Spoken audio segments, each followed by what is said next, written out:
Joe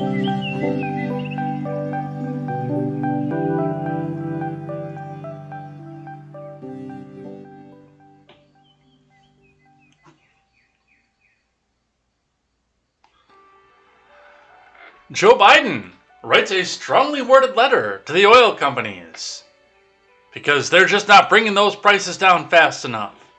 We actually have the letter up on the stack, so we'll be reading that, plus some commentary about that letter. So stay tuned for that. In other news, another $1 billion in military aid going to the Ukraine.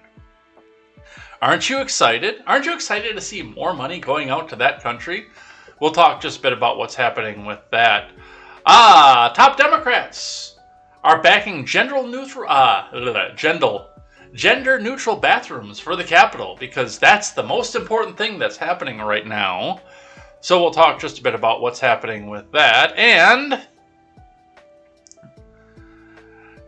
an Ohio fundraiser has offered an AR-15 as a prize for a high school sports team, and heads melt down. It is going to be all this and more. Welcome to midterm season. I am Jay Edgar, and this is Contemporary.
Good morning, Edheads. Welcome to Contemporary. My name is Jay Edgar, and we have got a bunch of stuff to get to today. No music, apparently. That's weird, but we'll figure that out, which we'll have to figure that out, especially if we're going to be using the desktop audio for things. But, all right, there it comes back out there. It was having some troubles over there. I could see it over on the monitors. But, yeah, we've got a... Well, let me rephrase that. We don't have as much to get to as we usually do, so we might be able to clear out the stack yet today, which would be kind of cool. You know, we haven't done that for a while. They've been trying to cram so much stuff in. It was a relatively light news day today, especially given the fact that the main piece of news is the fact that Biden wrote an inane letter to the oil companies, begging them to drop their prices. He's even threatening federal powers with this. It's kind of sad, really. He won't do anything to lower the red tape or get the government out of the way to make more production, but he thinks that writing a letter will tell them and make them go with this. So, well, I hope you're ready for your gas station and be out of fuel, because this is the kind of thing that makes producers stop producing. But we're going to get right into it here. Before we get started, make sure you guys go check out the great programming set to start from the Turns of Pages Productions Network. We are talking about great programs such as The Daily Ignoramus, The Breakdown with Birkenhoff, The Already Conservative, The Porch Boys, and more. So go and check that out. It's going to be a great time. We're getting some stuff set up on the background. I'm setting myself up so I can fund this independently because, well, I'm looking at this right now, looking at 8.6% inflation, and while I appreciate the donations that have come in, and they are kept separate from all my money, do keep that in mind. Everybody who's donated, that money is separate for the GoFundMe and for the Give, Send, Go. Far away from my personal expenses, but I understand at 8.6% inflation, donations are not going to be a big thing right now, but I do thank the people who did, and we're going to get into this. So let's get started, and we're going to start, as we usually do, with the Dow, which closed itself up just slightly. It wasn't too big, but it got itself up throughout the day. It stayed up throughout the day as well, so that's, you know, it's pretty well break-even point off of this.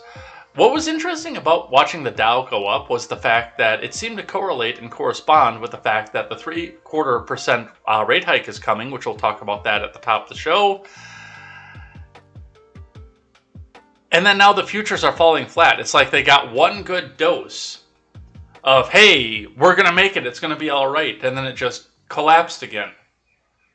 Of course, remember that trading on the futures doesn't necessarily translate into actual trading the next regular stock market session. But this, coupled with some more retail news, is telling me that this is the tailspin, and they can rate hike this to 100 basis points or 1%. And right now, it's not going to make a difference. Until the government stops printing money, it's not going to make a difference. So we'll see what's happening with that and where that goes. Looking in at the Bitcoin. The Bitcoin is hovering around the 20,000 mark again. It's now to 21,444.60 US dollars. That is down across the 5-day 6,950 US dollars and 60 US cents, or about 0.25%. I did not grab anything up off the dip. I really kind of should have here. I'm waiting to see if it dips one more time, because if it drops below 20K, I'm going to throw another $20 bill into it. This is, of course, not official financial advice. You should always check with your financial advisor and see what it is, and also check with your household budget to see what it is that you can spend and what's going to be a good thing for you in the long term. Bitcoin may not be it, and there's a few of you who don't appreciate Bitcoin, who don't like what it stands for, and I appreciate that as well. You've given me good arguments for that, but as I said, it's a good measure as to where the economy is probably going to be going in the next few weeks, because it's the cryptocurrency that the soccer moms can feel safe with. We can use this in our IRA, which means it's the most common one to have out there. So we'll see what happens with that. We will continue to watch that and see where that goes. On your gas prices. Let me get a quick refresh on this one too, because I pulled this up last night. Looks like 461 and 464 are the big prices that are going on around the Madison area, which, again, that's drawing that in a little bit tighter. And it's still a grouping around the Madison area, but it's a tighter grouping. 3 cents throughout the Madison area. So I don't know if this means that the bleeding is stanched and this means that their costs aren't going to keep shooting up at this point, or what's going to happen with this. But what I know is we're going to continue to watch this, and especially once we read into this letter that Biden says, I do think that he is hoping and praying that more people are able to get out for the 4th of July weekend. Cross your fingers. We'll see what happens with that. Let's see what IBD has to say for the morning. Let's get the live chat up here for you guys. From Investors Business Daily. Dow futures fall after stocks rally on big Fed rate hike. What to do now? From Ed Carson. Ed Carson can give you official financial advice. J. Edgar cannot. Dow futures fell sharply. Oops. Back to the top. Dow futures fell sharply Thursday morning, along with the S&P and the NASDAQ futures reversing solid gains as Treasury yields rebounded. The market wobbled on Wednesday after the Federal Reserve raised interest rates by the most since 1994, but revved higher as Fed Chief Jerome Powell signaled that policymakers might hike rates by a little less at the late July Fed meeting, unless, of course, they get an 8.7% inflation standard, which is entirely possible right now. Treasury yields fell sharply Wednesday after surging to multi-year highs on Tuesday. Enphase Energy, Harmony Biosciences, AutoNation, Ulta Beauty, and Onsemi are 5 stocks to watch. All are in consolidations, holding above or near their 50-day moving averages, with their relative strength lines at or near highs. Onsemi is on the IBD leaderboard watch list. AutoNation and Harmony Biosciences are on the IBD 50. AutoNation is Wednesday's IBD stock of the day. Tesla rebounded solidly Wednesday, even as the National Highway Traffic Safety Administration reported the EV giant dominates accidents involving driver assist systems. Shares fell back early Thursday, even as Tesla hiked vehicle prices. Well, we'll see what happens with that and where that goes. And, you know, again, I say this every morning when we talk about the driver assist there. It's cool. It's cool that that technology exists. I don't think we're there yet to use it regularly. And it's the same, like, well, we're going to have a fleet of driverless trucks out there. No, you're not. You're going to have a dude out there in there with a dead man's brake. Even if we get completely driverless vehicles, you're still going to have a dude sitting in there with the dead man's brake, paying attention to make sure that the auto driver system, the driver assist system, is working properly. And as you can see, again, it's a cool technology. And it's cool technology that some of these vehicles, for people who can't actually drive, have the automatic braking, the lane departure warning, the blind spot marker. Those are all things that I hate using. But I do appreciate that there are people that enjoy using them and use them. There are some people that really need them. But none of this should ever replace your typical driver skill. All right, let's look at the futures.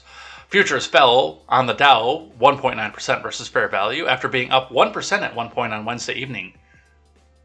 Oh, that's painful because that means they dropped almost 3%. S&P tumbled 2.4%, and the Nasdaq skidded 2.95%. All are threatening to wipe out Wednesday's gains on the open and perhaps undercut this week's 52-week lows. Sub 30K, sub 30K, sub 30K.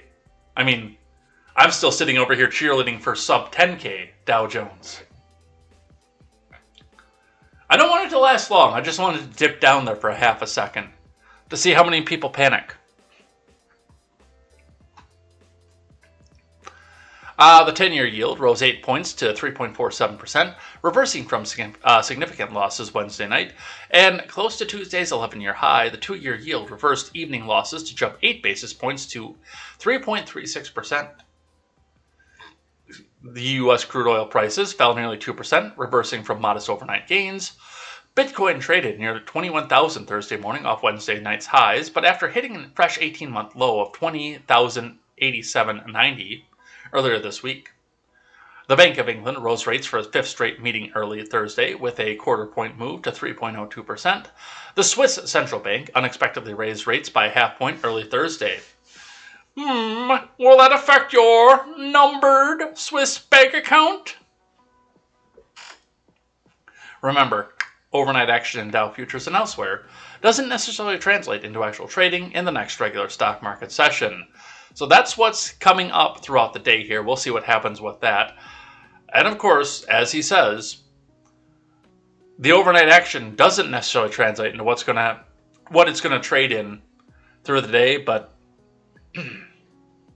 I will say, out of statistics, it is really hard to overcome a 3% loss from the futures. So we'll see what happens with that and where that goes. Let's grab one from CNBC. Stocks jump after Powell signals Fed will stay tough on inflation. Dow snaps a 5-day slide. I think that there may be some honking going on with that. I hate to tell you. From Samantha Subin and Yoon Lee.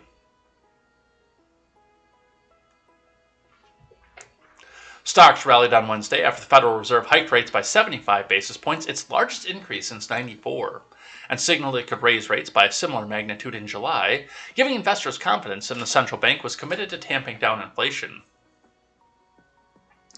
The Dow snapped a 5-day losing streak, jumping 303.70 or 1% to close at 3668.53. The S&P rose 1.46 to 3789.99, while the Nasdaq gained 2.5% at the end of the day to 11,099.15. Stocks were volatile after the rate hike decision, but jumped to session highs as Jerome Powell said during the afternoon press conference that either a 50 or a 75 basis point increase seems most likely at our next meeting. The market had anticipated a 75 basis point rate hike on Wednesday, but it was Powell's willingness to do another hike of that size that surprised markets. The more aggressive stance can still be consistent with softish landing for the economy, but the path is getting narrower, wrote Barry Gilbert, asset allocation strategist for LPL Financial. We still think the Fed may be able to back off from its new forecast of a 3.4% benchmark rate at the end of the year, but for now, the priority is showing resolve.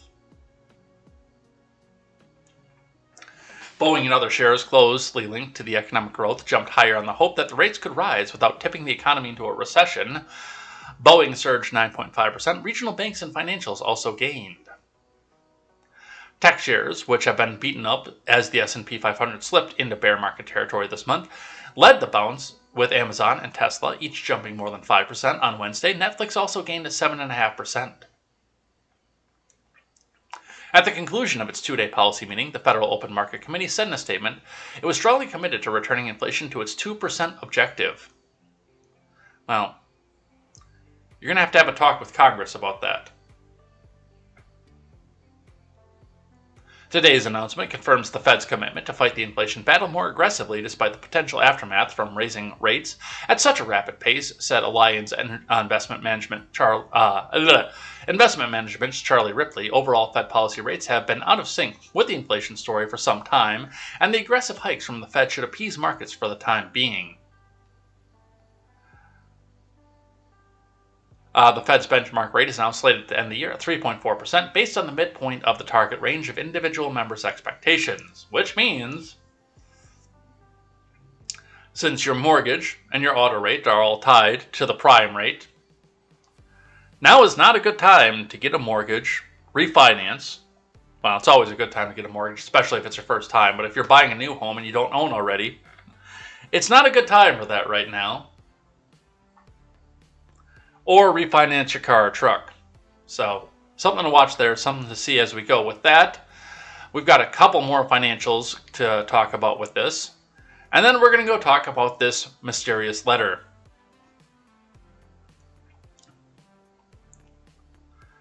Alright, let's grab one from the Associated Press. Fed attacks inflation with largest rate hike since 1994.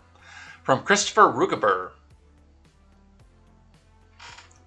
The Federal Reserve intensified its fight against high inflation on Wednesday, raising key interest rates by 0.75 of a point, the largest bump since 1994, and signaling that more rate hikes ahead as it tries to cool off the U.S. economy without causing a recession.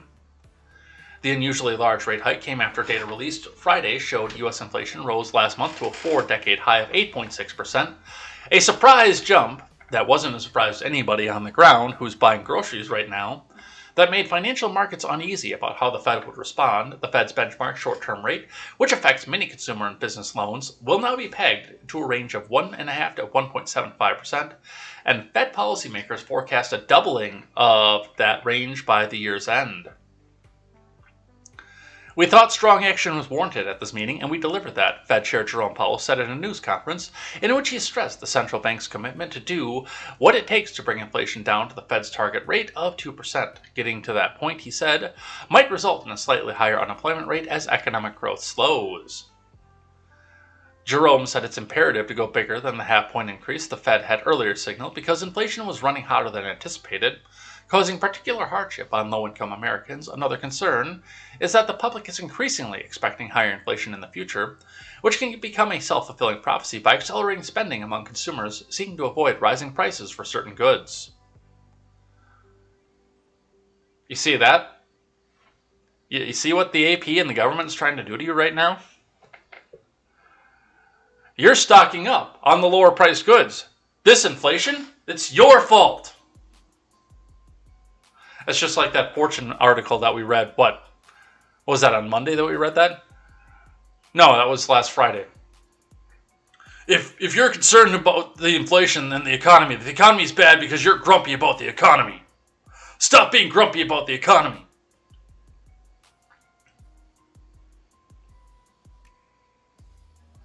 So that's what we're seeing coming off of that.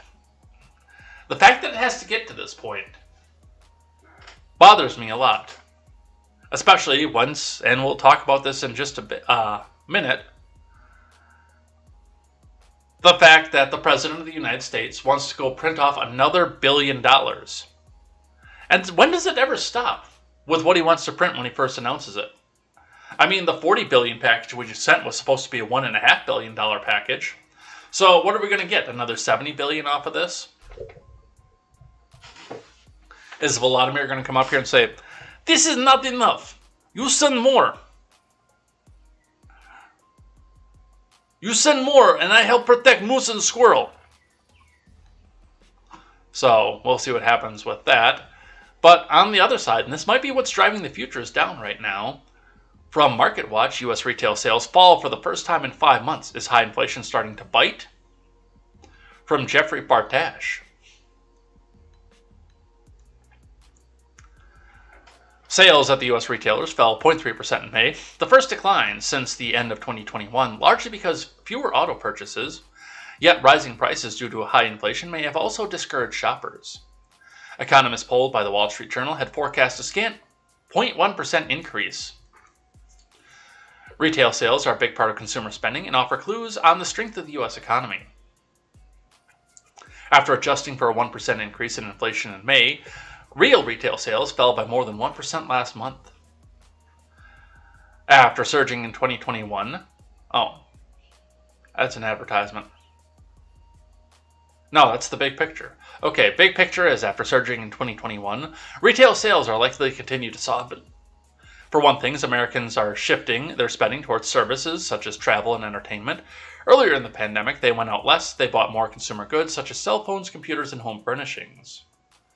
The economy is also likely to slow in response to high interest rates. The Federal Reserve plans to raise rates sharply over the next year, try to stamp out the worst bout of inflation in 40 years. If households cut back too much, however, it could be a blow to the economy. Consumer spending accounts for about 70% of the U.S. economic activity.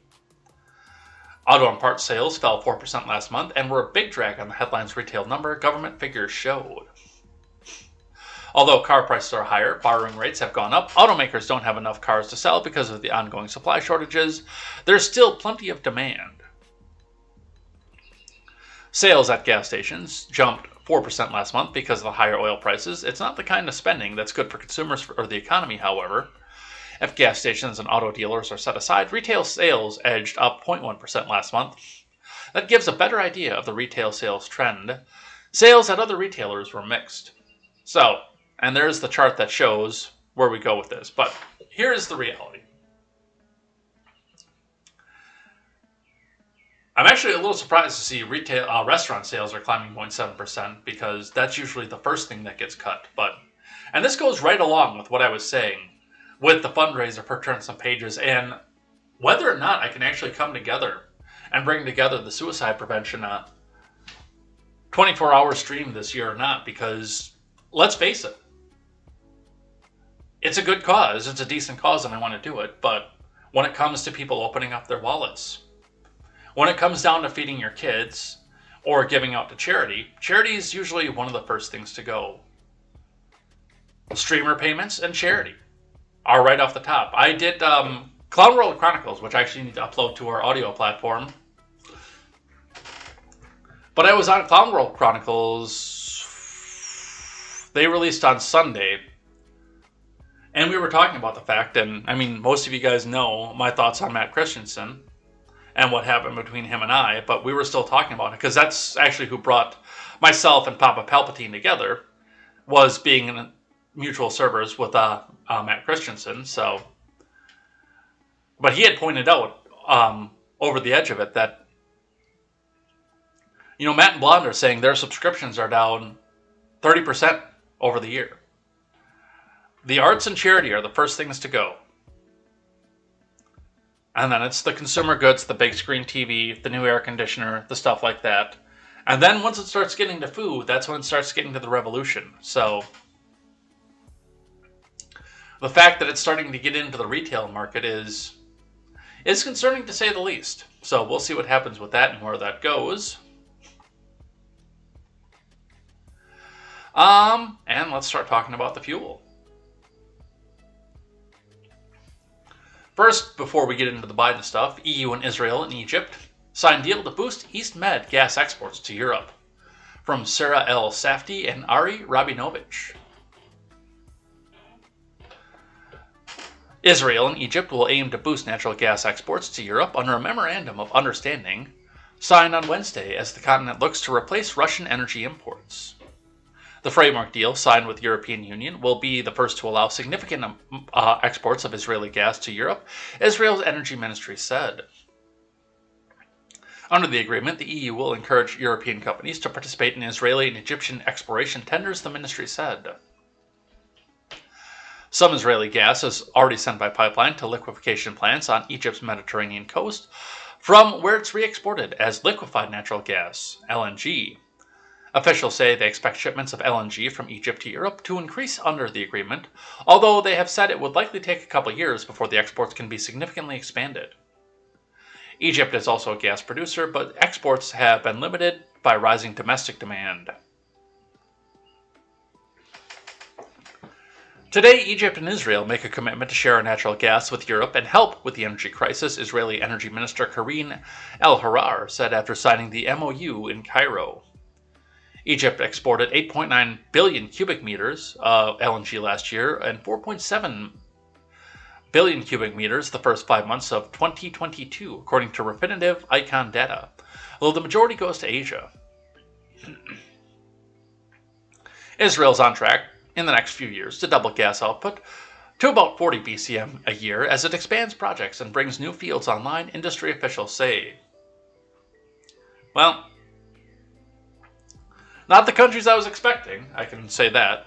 And this doesn't affect the oil or the gasoline, but this will take some of the pressure off the heating system, especially with natural gas, being one of the primary sources here in the States as well.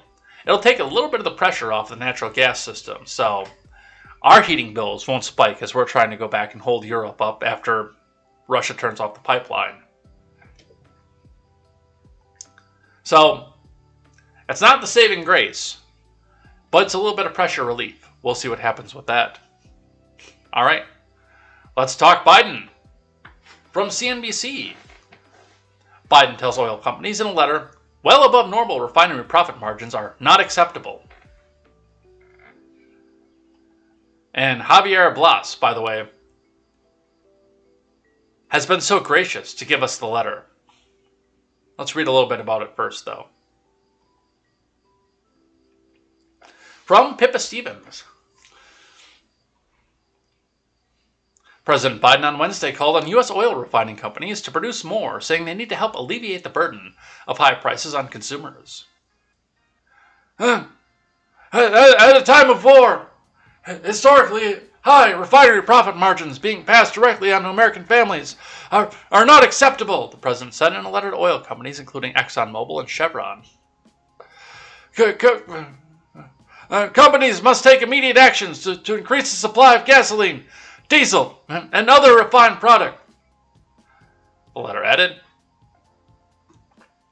Biden's call comes as sky-high energy costs add to inflationary concerns across the economy. The national average crossed $5 a gallon over the weekend for the first time on record, according to AAA. The national average now stands at $5.014, which is 54 cents more than a month ago and $1.94 more than last year. And, by the way, $4.08 higher than what it was 2 towns over in 2020.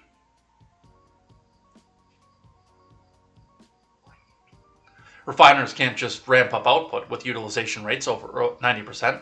Additionally, some refiners are now being reconfigured to make alternate products like biofuel. Refining capacity has dropped since the pandemic took hold, which is a factor in the rapid advance of fuel prices. Demand has returned as economies restart and people travel once again, but remains tight. Loss of Russian refined product has exacerbated the imbalance, with Europe now looking elsewhere for fuel, which does include us, by the way. Biden said his admin is prepared to use all reasonable and appropriate federal government tools and emergency authorities to increase refinery capacity and output in the near term.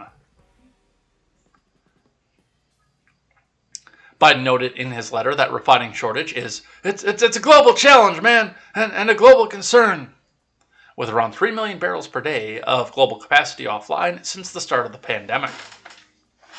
Still, he pointed to the unprecedented disconnect between the price of oil and the price of gas.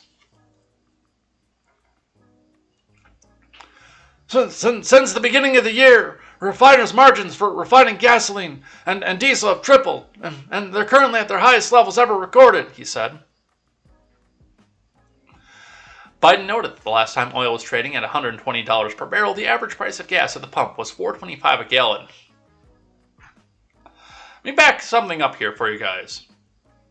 The last time oil was trading at $120 a barrel, the average price of gas was $4.25 per gallon. But the average minimum wage the minimum wage in the country was $5.25. With inflationary costs and the ability of people to be still able to make a living, the labor rate that goes into refining gasoline has gone up significantly. The minimum wage is $7.25, but I'm telling you right now, none of these people on these rigs, none of these people that are out here refining gas in the factory are making $7.25. That's just not happening. You've actually got to pay these people if you want them to come back out and produce, or even be able to come to work. And hey, they've got to fill their gas tanks at $5.25. If you want to tell me that the Biden admin doesn't know how the economy works, that's it right there.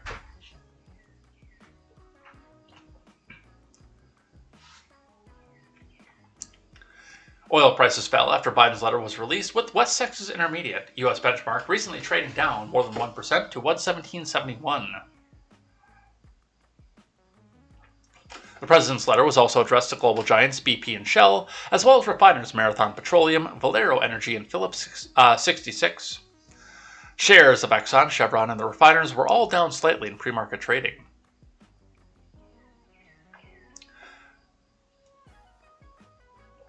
The crunch that families are facing deserves immediate action. Your companies need to work with my administration to bring forward concrete, near-term solutions that address the crisis, Biden said. Translation: bring those prices down before the midterms.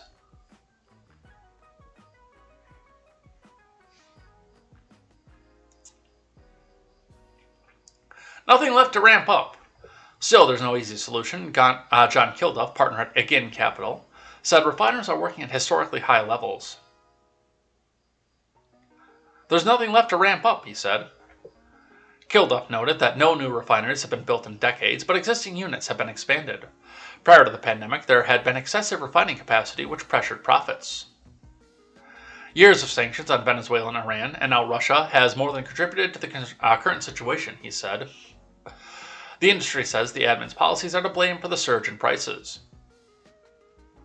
While I appreciate the opportunity to open increased dialogue with the White House, the admin's misguided policy agenda, shifting away from domestic oil and natural gas, have compounded inflationary pressures and added headwinds to companies' daily efforts to meet growing energy needs while reducing emissions, Mike Summers, president and CEO of the American Petroleum Institute, said on Wednesday.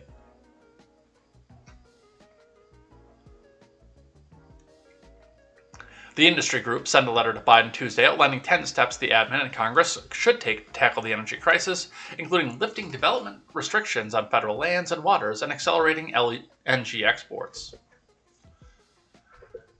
Biden's actions on Wednesday is the latest move by the admin to show it's taking action against the rampant inflation. Higher prices have become a headache for the White House ahead of the November midterm elections. So, I got a couple more articles on this, including a CNN anchor exposing a massive problem with Biden's threatening. But before we get into any of this, let's read the letter. Go right to the source material. From the White House, June 14th, 2022. And I debated doing this in Biden voice the whole time, but I'm not going to. Because A, the allergy's already acting up. And B, that's going to make my throat raw by the end of it. So we're going to read this in normal voice. Dear Mr. Wood, I'm writing to you about the high gas prices our fellow Americans are paying at the pump, and how we can all play a part in addressing them. Since the beginning of this year, gasoline prices have increased by more than $1.70 per gallon. All right, our buck stops here, President. This is his first part of the blame game. Vladimir Putin's war of aggression and bipartisan and global effort to counter it has disrupted the global supply of oil and driven up the global price. But the sharp rise in gasoline prices is not driven by rising oil prices, but by an unprecedented disconnect between the price of oil and the price of gas. The last time the price of crude oil was $120 per barrel in March, the price of gas at the pump was $4.25 per gallon. Today, gas prices are 75% higher and diesel prices are 90 cents higher. Right. But your wages are higher too.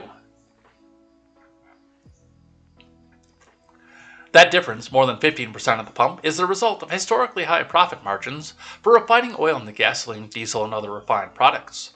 Since the beginning of the year, refiners' margins for refining gasoline and diesel have tripled, and are currently at their highest levels ever recorded.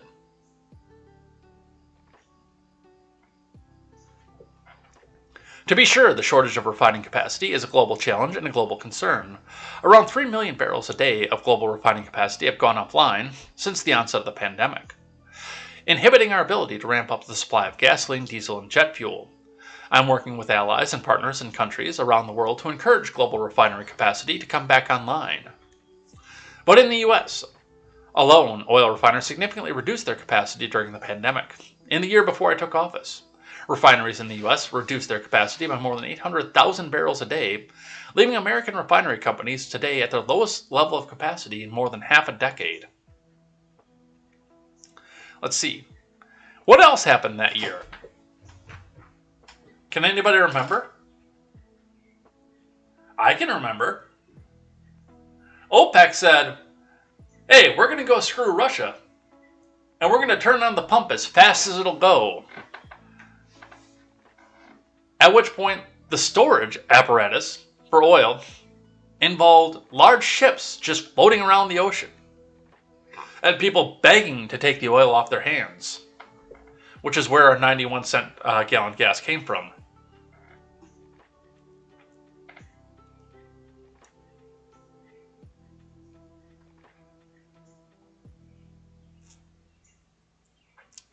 I understand that many factors contributed to the business decisions to reduce refinery capacity, which occurred before I took office, but at a time of war, refinery profit margins well above normal being passed directly onto the American families are not acceptable. There is no question Putin is principally responsible for the intense... There's our buck stops here president, right there again. Principally responsible for the intense financial pain in the American people and families are bearing, but amid a war that has raised gasoline prices more than $1.70 a gallon, historically high refinery profit margins are worsening that pain. Your companies and others have an opportunity to take immediate action to increase the supply of gasoline, diesel, and other refined products you are producing and supplying to the United States market. With prices for your product where they are today, you have ample market incentive to take these actions. I recognize that some of you have already begun to do so. I also encourage you to continue maintaining and expanding fuel supply safely. I hate to say it, but do you want it fast or do you want it cheap? I'm sorry, do you want it fast or do you want it safe? That's the question I was going to ask.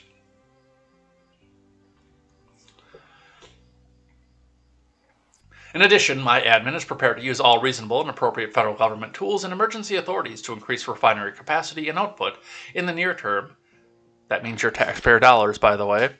And to ensure every region of this country is appropriately supplied. Already, I've invoked emergency powers to execute the largest strategic petroleum reserve release in history, expanded access to E15, and authorized the use of the Defense Production Act to provide reliable inputs into energy production. I am prepared to use all tools at my disposal, as appropriate, to address barriers to providing Americans affordable, secure energy supply. The crunch that families are facing deserves immediate action. Your companies need to work with my admin to bring forward concrete, near-term solutions that address the crisis and respect the critical equities of energy workers and fence-line communities. I have directed the Secretary of Energy to convene an emergency meeting on this topic and engage the National Petroleum Council in the coming days, which means that Granholm is going to tell you to go buy a electric car.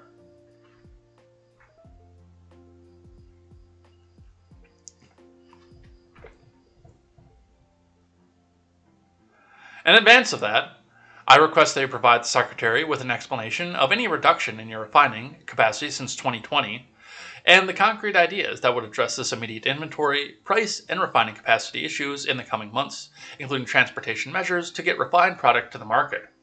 That's the other side of it.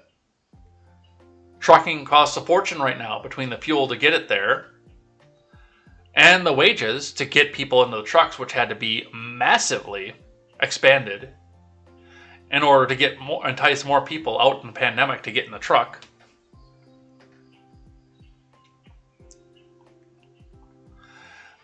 The lack of refining capacity and resulting unprecedented refinery profit margins are blunting the impact of historic actions my admin has taken to address Vladimir Putin's price hike and driving up costs for consumers. I appreciate your immediate attention to this issue and your efforts to mitigate the economic challenges that Vladimir Putin's actions have created for American families.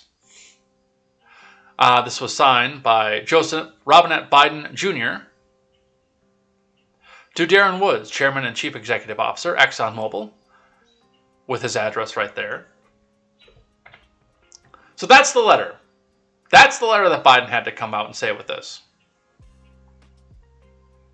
The problem is, it's not going to do anything. There's nothing there.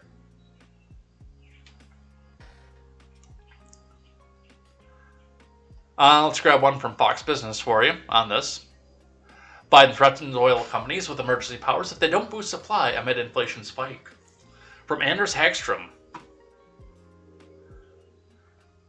President Biden may resort to using emergency powers if American oil companies don't increase their output at refineries, the president told CEOs in a series of letters on Wednesday. Biden's statement blames oil companies for running historically high profit margins even as the Americans experience surging gas prices. Biden has recently faced criticism for a lack of executive action aimed at curbing inflation.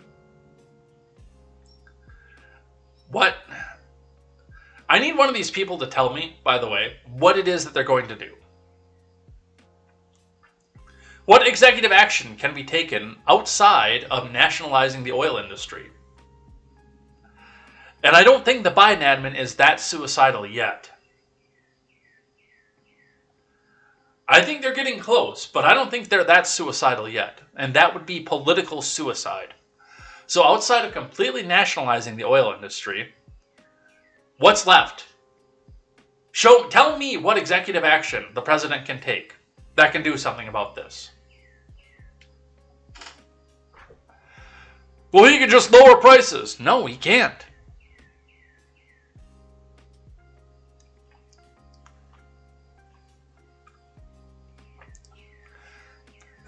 There's no question that Vladimir Putin is principally responsible for the intense financial pain that the American people and their families are bearing, Biden wrote. But amid a war that's raised gasoline prices more than $1.70 a gallon, historically high refinery profit margins are worsening that pain. Come on, man.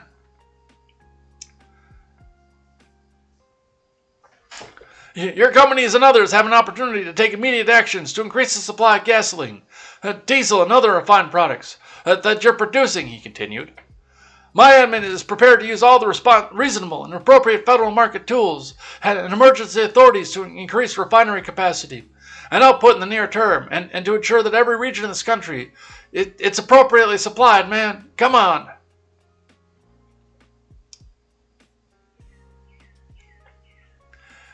And other than Shell and BP, it looks like all the rest of these companies went into the tank yesterday after this letter.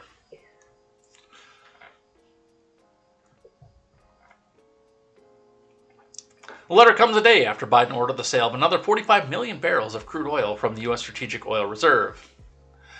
Which means, again, once this is all actually fixed and the oil companies are tasked, because that was part of the order that he made off of this, that the oil companies were tasked with refilling the strategic reserve.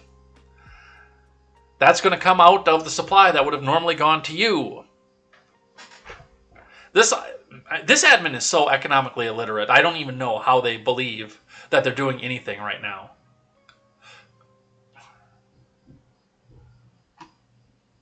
Alright, I'm going to skip that one because that's pretty much, we reviewed this already.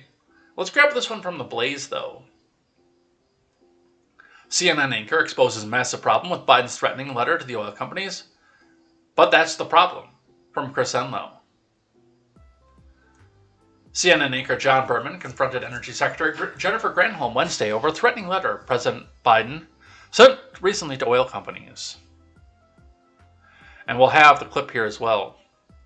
The letter, which Biden sent to the executives at BP, Chevron, Exxon, Marathon, Phillips, Shell, and Valero, accused oil companies of profiteering at a time of war and demanding that they do more to increase production of oil.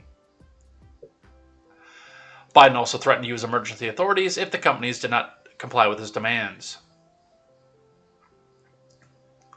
My admin is prepared to use all reasonable and appropriate federal government tools and emergency authorities to increase refinery capacity and output in the near term, and to ensure that every region of this country is appropriately supplied. During an interview with Granholm on New Day, Berman pointed out the contradictory nature of Biden's demands. Biden made it clear from day one that they want to transition America from reliance upon oil and gas, and they have even celebrated the current gas price crisis for accelerating that transition. But how can you simultaneously demonize oil companies and demand more oil production? 5 years from now, 10 years from now, are you telling me you want them drilling for more oil? You want the refineries putting out more gasoline in 5 years or 10 years, Berman asked. When Granholm confirmed that what we're saying is today we need to supply increase, Berman exposed the flaw in that position. Why would oil companies invest in producing more oil if such an investment will be turned to waste in just a few years? Let's listen. $1 to shareholders. If they had even taken half of that, we're not against profit, obviously. If they had taken just half of that and reinvested it in supply, we would see hundreds more rigs. We would see hundreds of thousands more barrels of oil. We're asking them to be in this era where we're on a war footing to consider increasing supply, both domestically and, of course, internationally. 5 years from now, 10 years from now, are you telling me you want them drilling for more oil? You want the refineries putting out more gasoline in 5 or 10 years? What we're saying is today we need that supply increased. Of course, in 5 or 10 years, actually in the immediate, we are also pressing on the accelerator, if you will, to move toward clean energy so that we don't have to be under the thumb of petro-dictators like Putin or at the whim of the volatility of fossil fuels. Ultimately, America will be most secure when we can rely upon our own clean domestic production of energy. But that's the problem solar, for these companies. Wind, these companies are saying, you know, you're asking me to do more now, invest more now, when in fact 5 or 10 years from now, we don't think that demand will be there, and the administration doesn't even necessarily want it to be there. Just one last question on Saudi Arabia. The president is going to Saudi Arabia, where we understand he will be meeting with the Crown Prince Mohammed bin Salman. Is there any kind of promise beforehand that the Saudis will increase production? No, there's no promise beforehand. No. There's not. And let me just say, John, we really want to see us move to clean energy, but we also need to see this increase right now. And we are asking the oil and gas companies as well to diversify and make sure that that they become diversified energy companies to be able to produce other means of clean energy, because they have huge, deep pockets. They have a big ability to invest in the future as well as investing right now, so that we don't see oil and gas causing the inflation numbers and people being hurt every day.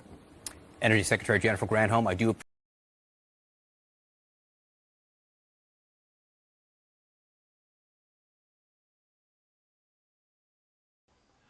And that's a part of the problem that we see off of this, too. And Granholm is hitting this right. She's accidentally saying the quiet part out loud with this. What Jennifer Granholm is saying here is we need the output to be increased right now, in the short term. We don't care about what happens 5 years from now. We're probably not going to be in office at that point. Our dear president probably isn't going to be alive at that point.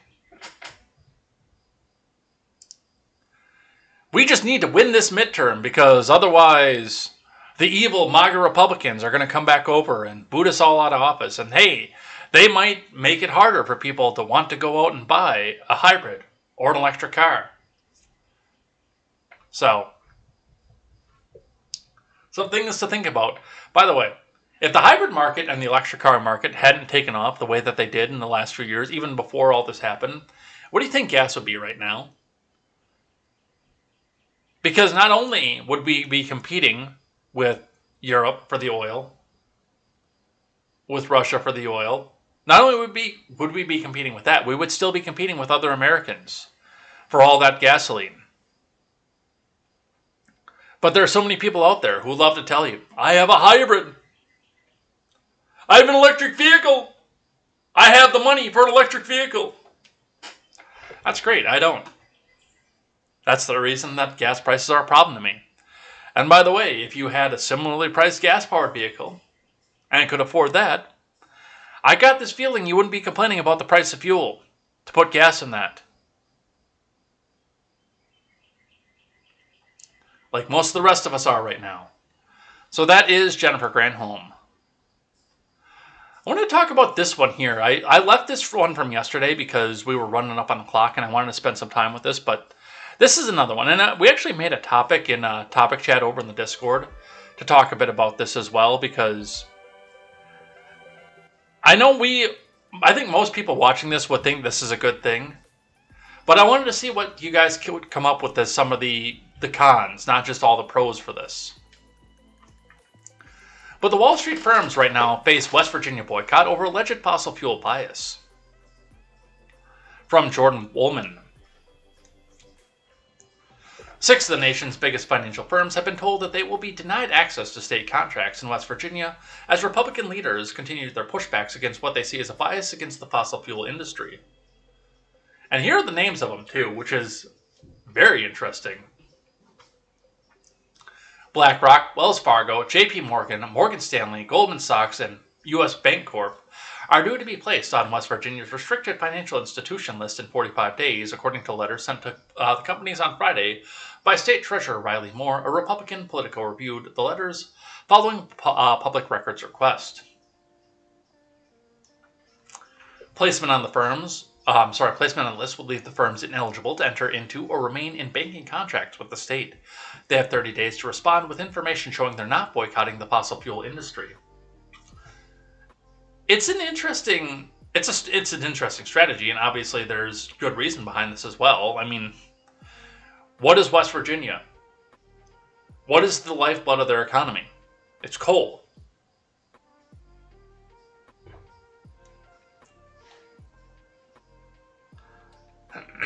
Moore acted under a state law passed this spring that said that he is designed to push back against the unfair discrimination against our coal, oil, and natural gas industries by the financial sector, Moore said. West Virginia ranks number 2 in coal production, number 5 in natural gas production, and number 5 in total energy production, according to the Energy Information Administration. The effort is a part of a larger campaign being waged by red states to push back against ESG financing, with Republican leaders claiming that banks are choosing politics over sound lending practices by reducing their funding of fossil fuel projects to appease activist investors. West Virginia became the first state to cut ties with a firm over ESG policy when Moore announced earlier this year that he was pulling out of a BlackRock investment fund. BlackRock manages $10 trillion in assets, while Moore's office oversees $8 billion in operating funds, only a fraction of which was invested in BlackRock. He doesn't control the state's pension fund, which invests with BlackRock. Some finance leaders have disputed the claims of bias. BlackRock CEO Larry Fink, for instance, has argued the company is not pursuing a blanket divestment policy, but is advocating for investors to consider climate risk and cut their emissions. Divesting from entire sectors or simply passing carbon-intensive assets from public markets to private markets will not get the world to net zero, Fink wrote. That hasn't slowed Moore, who leads the 15-state coalition that's organizing to punish banks who treat fossil fuel industry differently from other sectors. Their group controls $600 billion in assets.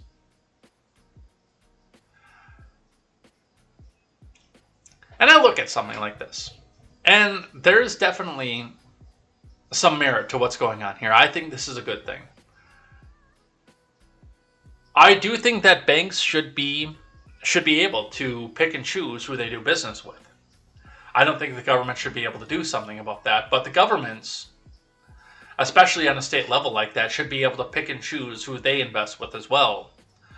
If these companies, these big banks, don't want to invest and put money and give loans out to people who are trying to bring the energy prices down, then the companies, or the states rather, who their lifeblood depends on this industry.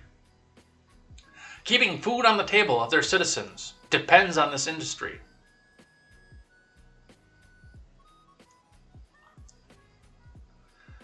Then I don't see any reason for them to go back out there and say, hey, you know what, bank?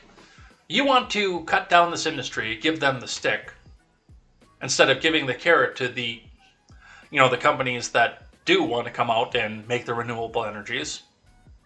which is what I would do. I would give more incentives and more carrots to companies that do try to do a grassroots version of the technology that I want to achieve if I was a banker, obviously. But you want to divest and cut off these industries, we want to divest and cut off from you. It's that simple. And now they're also giving them a chance to appeal and say, hey, no, this is why we're not divesting and why we're not cutting this off.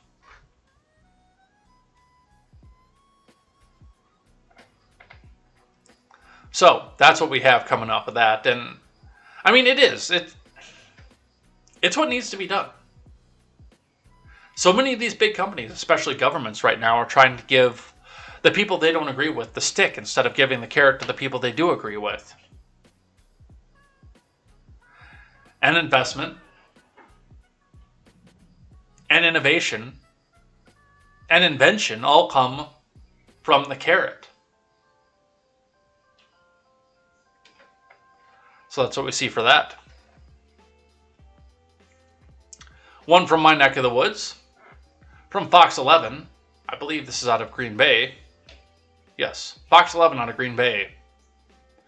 Fire damages food processing plant west of Wapaka. Look, we've even got some video of it. Officials say a fire at a food processing plant near the Wapaka-Portage County line is under control. According to the Wapaka Fire Department, around 9 this morning, employees at Festive Foods were working to put out a small fire in an air compressor area, and they thought they had extinguished it. It ended up spreading to the roof and a newer part of the building, quickly getting out of control. One area resident was there to see it firsthand in the early phases. His friends who lived just across the road asked if he could come help move their cattle because of the smoke. We just kind of got them from that side of the farm to the other side of the farm. And like I said, at that time, the smoke it was weird, it was billowing down, but as the fire progressed, it went higher. Right now, the extent of the damage is still unknown. There were no reported injuries. Thanks. So, and again, a local fire at a food processing plant would normally not be a national story. It wouldn't be a big story, except for the fact that this is number 37. Number 37 across the country just this year alone at food processing plants. Egg processing facilities, food banks, pizza processing facilities, that's what this is it's pizza processing. The potato processing facility in Idaho. This is number 37 across the country. The cereal factory in Georgia. And I just found one that I was going to put on the stack to go along with this that I hadn't yet. But let's finish up with this.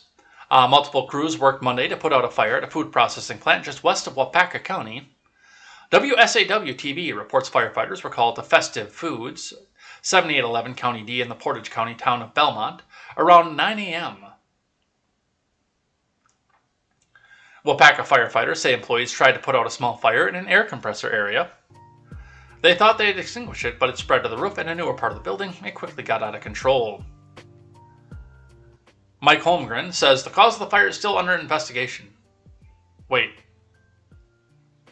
That's not that Mike Holmgren, is it? Former coach of the Green Bay Packers? No one was injured, and Holmgren says the plant will be rebuilt. About 150 people work at Festive Foods. According to its website, Festive Foods makes frozen pizzas and appetizers. Yeah, they make really good frozen pizza, actually. I know some of the brands that they run out of. And they're mostly local. I mean, it's not something that a lot of you, the rest of you around the country would have seen. Like, they're not doing Totinos or stuff like that, but if you ever see a Screaming Sicilian Pizza, if you're up in the Wisconsin area, try it. You're going to like it. I promise. And that comes out of this plant right here. And on top of that, from NBC, at least 2,000 cattle dead in Kansas heat, adding pain to beleaguered industry. Oh, it's because of the heat, you say? After food processing plant number 37 just happened to go up in smoke? It's because of heat, isn't it? From Alicia Fieldstadt and Reuters.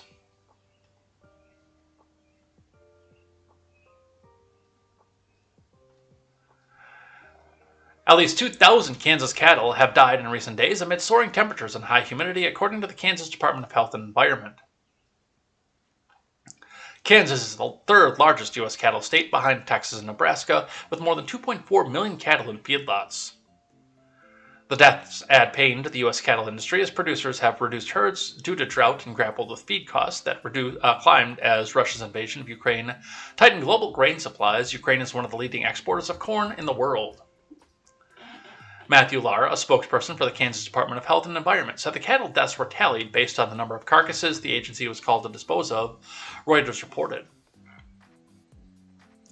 Cattle began suffering heat stress as temperatures and humidity spiked all over the weekend in western Kansas and cooling winds disappeared, said Scarlett Hagan, spokesman for the Kansas Livestock Association.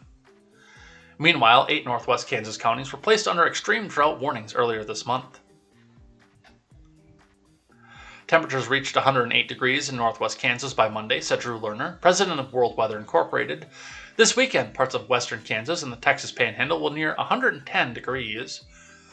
Through those stronger winds and lower humidity levels will help minimize cattle deaths, he said. So, another food processing plant.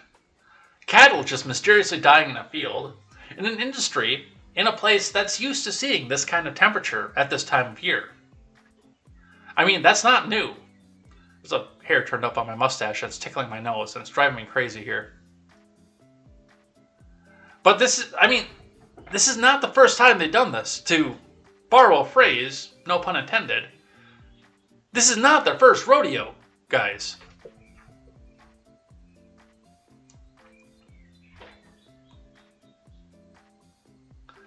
And even this picture here, Kate Nelson helps move cattle towards holding pens during a roundup in July 17, 2014, southwest of Emporia, Kansas. It was hot as hell that year, too. And we don't see stuff like this. I'm not saying that there's a bad force going on that's doing this. All I'm saying is I have questions.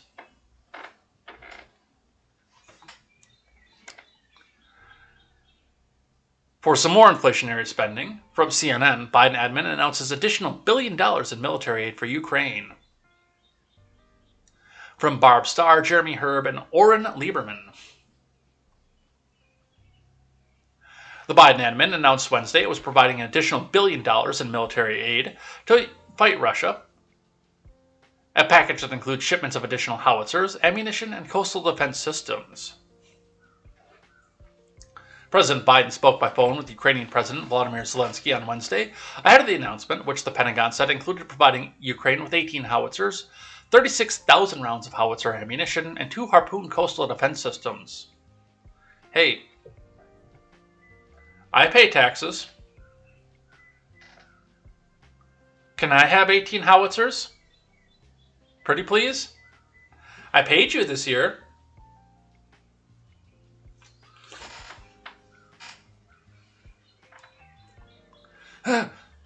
I informed President Zelensky that the U.S. is providing another $1 billion in security assistance for Ukraine, including additional artillery and coastal defense systems, weapons, as well as ammunition for the artillery and advanced rocket systems that the Ukrainians need to support their defensive operations in Donbass, Biden said in a statement after the call.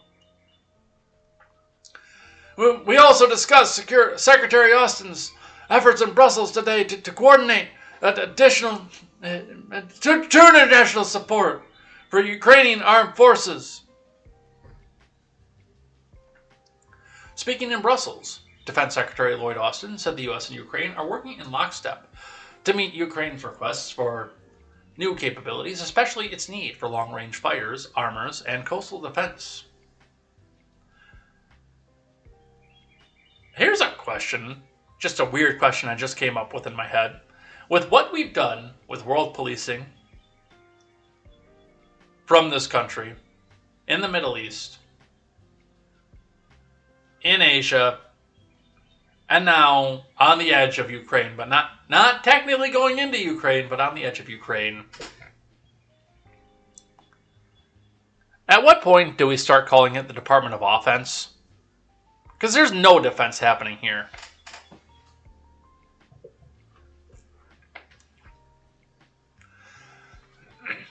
The latest weapons package comes as Ukraine's military is burning through its Soviet-era ammunition, while Ukrainian officials have pleaded with the West to send additional heavy weaponry as the war with Russia girds on. Western intelligence and military officials believe the war is at a critical stage that could determine the long-term outcome of the conflict, while Russia has amassed a significant artillery advantage around 2 key cities in eastern Ukraine.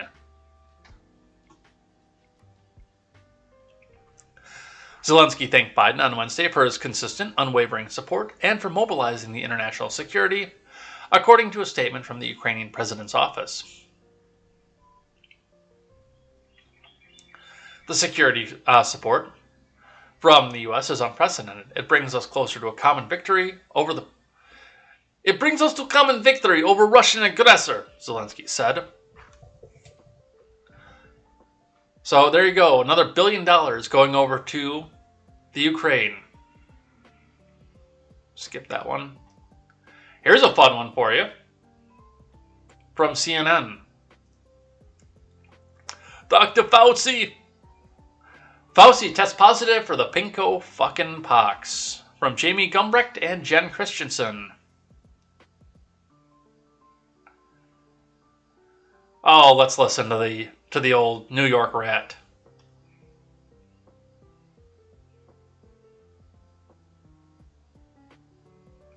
The subvariant of Omicron has been labeled by some as stealth Omicron. I mean, can you set the record straight? What is known about that? What isn't known? And what is it your team is watching for? Okay, I'll tell you what's known and what's not known. It's called B2A. It's B1 versus B2. Excuse me. The B2A is the newer one. That's a sublineage of the original Omicron, which is the B1A. So we know one thing, that it doesn't appear to be substantially different with regard to transmissibility. Likely a bit more of a transmission advantage. And the reason you come to that conclusion, Anderson, is that when you look at Denmark is being overtaken a bit by this new variant of sublineage of Omicron, in the sense that it was fundamentally all Omicron, the B1, but now it's seeing much more, about 40 to 50 or more percent is the B2. So that's something that tells you that there's an advantage of transmission. But if you look at severity of cases and you look at the data from Denmark, it doesn't appear that the cases that are with the new variant, the sublineage of Omicron, are any more severe. The UK is having an increase in percentage. They started off with just a couple of percent. It's going up right now. It's very, very low percentage in the United States. Bottom line, we're keeping a very close eye on it. Looks a bit more transmissible, but not necessarily more severe.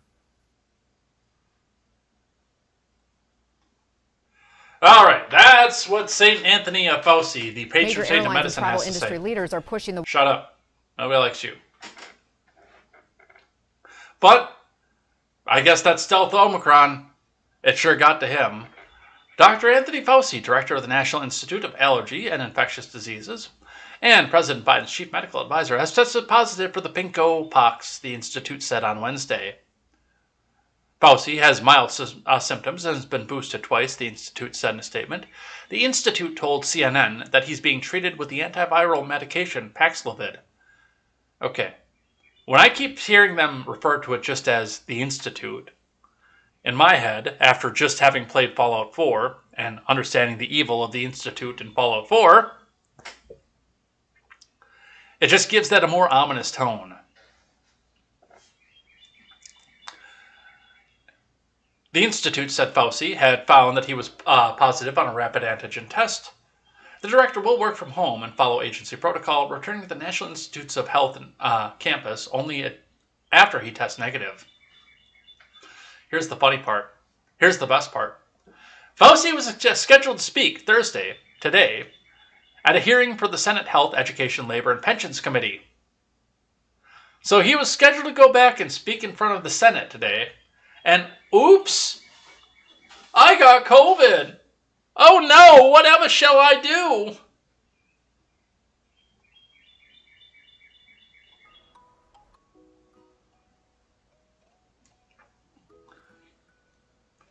The agency said that he will attend by video conference. St. Anthony has not had any close contact with Biden or other senior officials recently, the institute said. Throughout the pandemic, he has urged caution and has demonstrated it himself at public events. For instance, he chose not to attend the annual White House Correspondents' Dinner in April after considering the individual risk.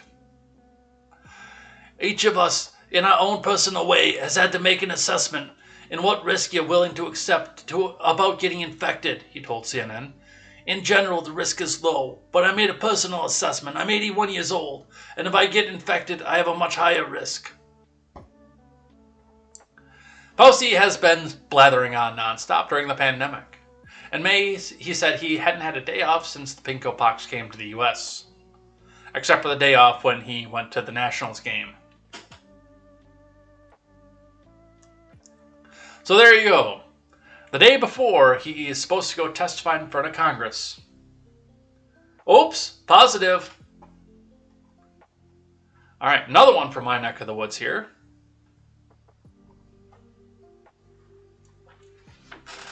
Michaels releases Drain the Madison Swamp lobbying reform plan as GOP primary intensifies. Man, I really hope that he actually does this instead of just making a campaign thing like the former president did. Because he came out saying he was going to drain the swamp, and he didn't do that. In fact, he surrounded himself with the swamp. One of my big criticisms of that admin, by the way. From Will Keneally.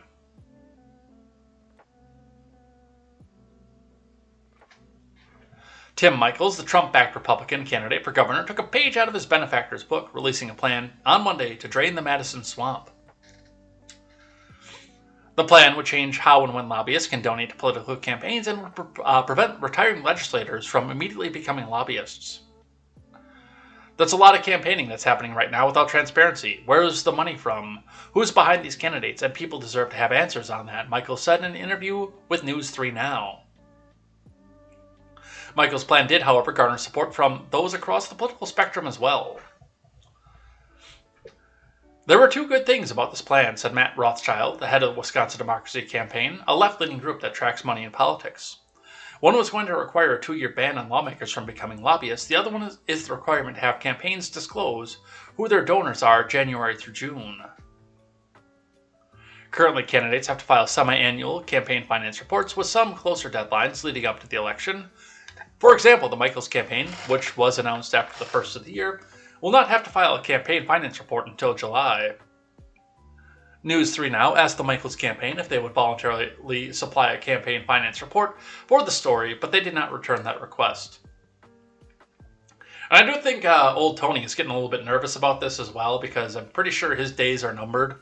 And I'm pretty sure he knows that his days are numbered in the governor's mansion, because he tried, like a lot of the other governors across the country, to take it too far during the pinko pox pandemic.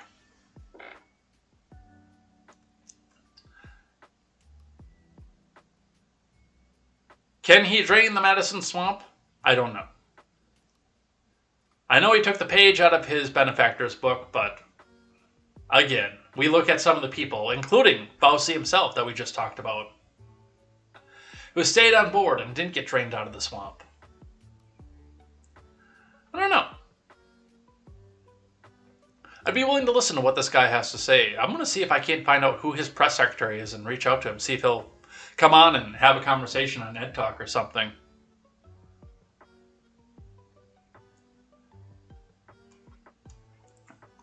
And I do have his plan as well. They have the blueprint. We'll skip that one. Tim Ryan is in the news. Democrat Tim Ryan faces backlash in U.S. Senate race over past comments demonizing the U.S. justice system. From Ryan Saavedra.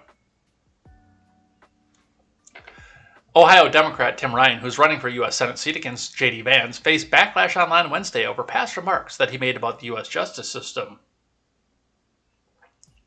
In the controversial remarks, Ryan calls the U.S. justice system racist, claiming it's the new Jim Crow.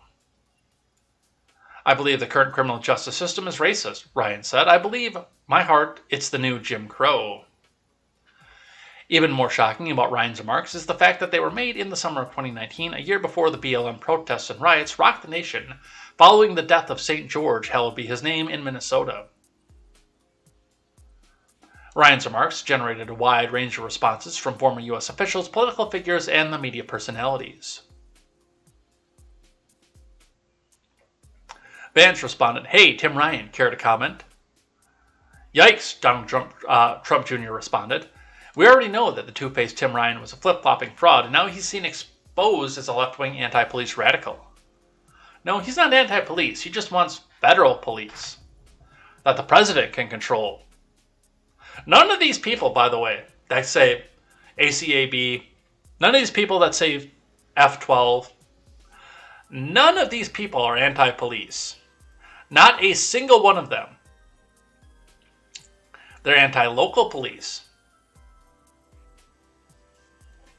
They don't want your police to come from your neighborhood.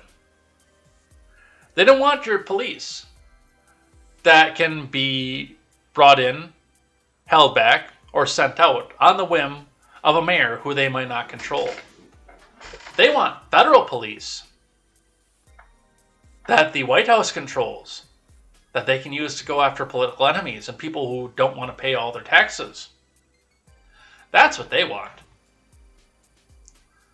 Let's watch. I believe that the current criminal justice system is racist. I believe in my heart that it's the new Jim Crow. Yeah. So, good luck, Tim Ryan. And he wasn't done yet.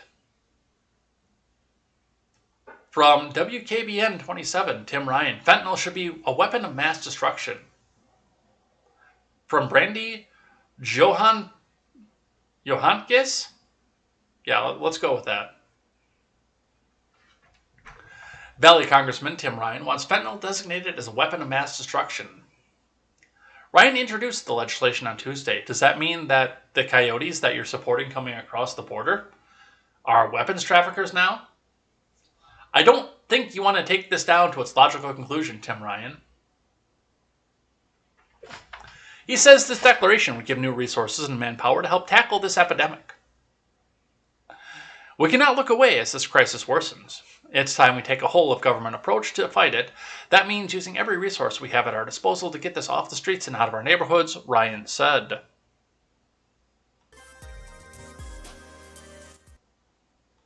Damn it.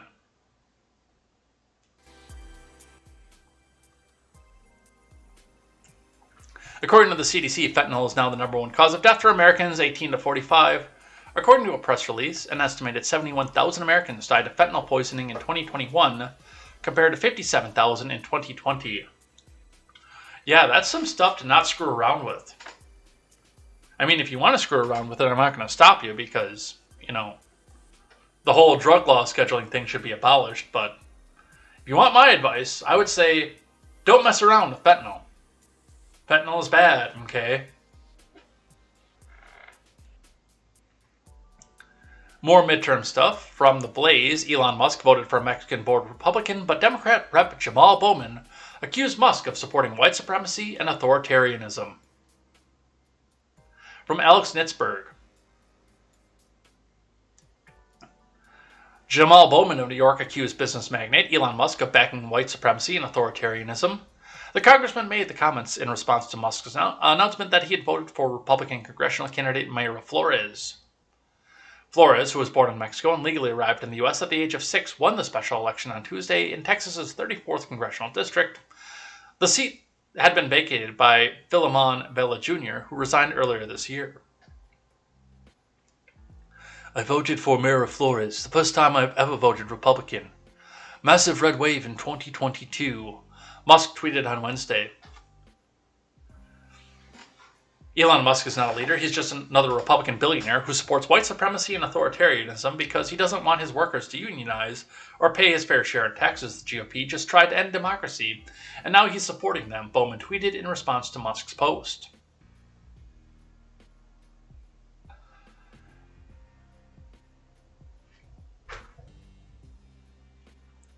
So, you don't want authoritarianism. Here's a question for you, Mr. Bowman. Who do you think is going to enforce this tax code that you so desperately want to push down? I believe that would be authoritarians, wouldn't it?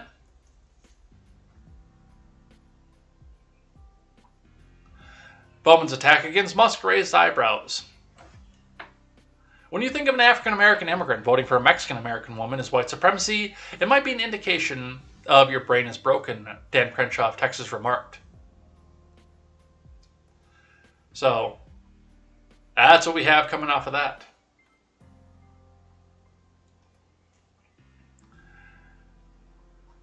Here we are, guys. The most important issue facing our country right now.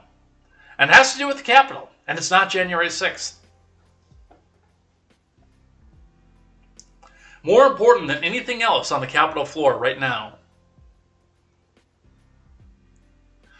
Top Democratic reps introduce effort to include more gender-neutral bathrooms at the Capitol as Biden marks Pride Month at the White House. From Emily Gooden, senior U.S. political reporter. 2 top-ranking Democrat lawmakers are pushing to add more gender-neutral bathrooms in the Capitol. Catherine Clark of Massachusetts and Hakeem Jeffries of New York argue adding a single-occupancy restrooms will benefit members of the transgender, gender, nonconforming, and disability communities. Implementing a single-use restroom will make a visible difference in the lives of transgender and gender nonconforming individuals, as well as other marginalized communities, including people with disabilities, older adults, and parents of small children, they write. There's one single-occupancy restroom in the Longworth House office building, but none other in the 2 House office buildings. Lawmakers were showing their support to a request from staff for more such bathrooms, and their letter came the same day as President Biden held an event for Pride Month at the White House. Concern over the lack of appropriate facilities shared by our staff and visitors who have relayed to us their stories and experiences, including members of the LGBTQIRAMIGIXTBTI+- Congressional Staff Association, the 2 Democratic lawmakers wrote to Rep. Zoe Lofgren, the chair of the House Administration Committee, which oversees the facilities on Capitol Hill.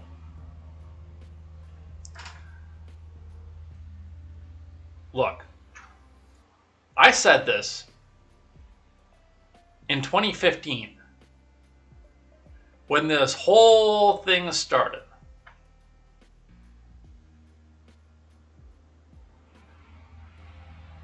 Where to go to the bathroom should not be the most important decision of your day. It's not a political statement. It's not a social statement. It is evacuation of waste. If you stand up to pee, no matter what clothes you wear, the most efficient way to evacuate your bladder is at the urinal in a public place. If you sit down to pee, but you still wear pants, the most efficient way to evacuate your bladder is in the ladies' room.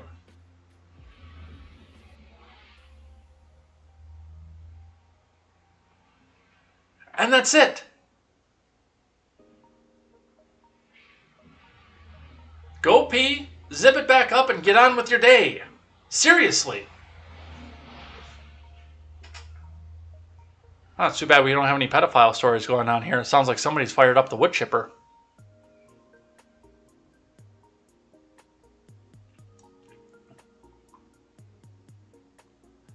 All right.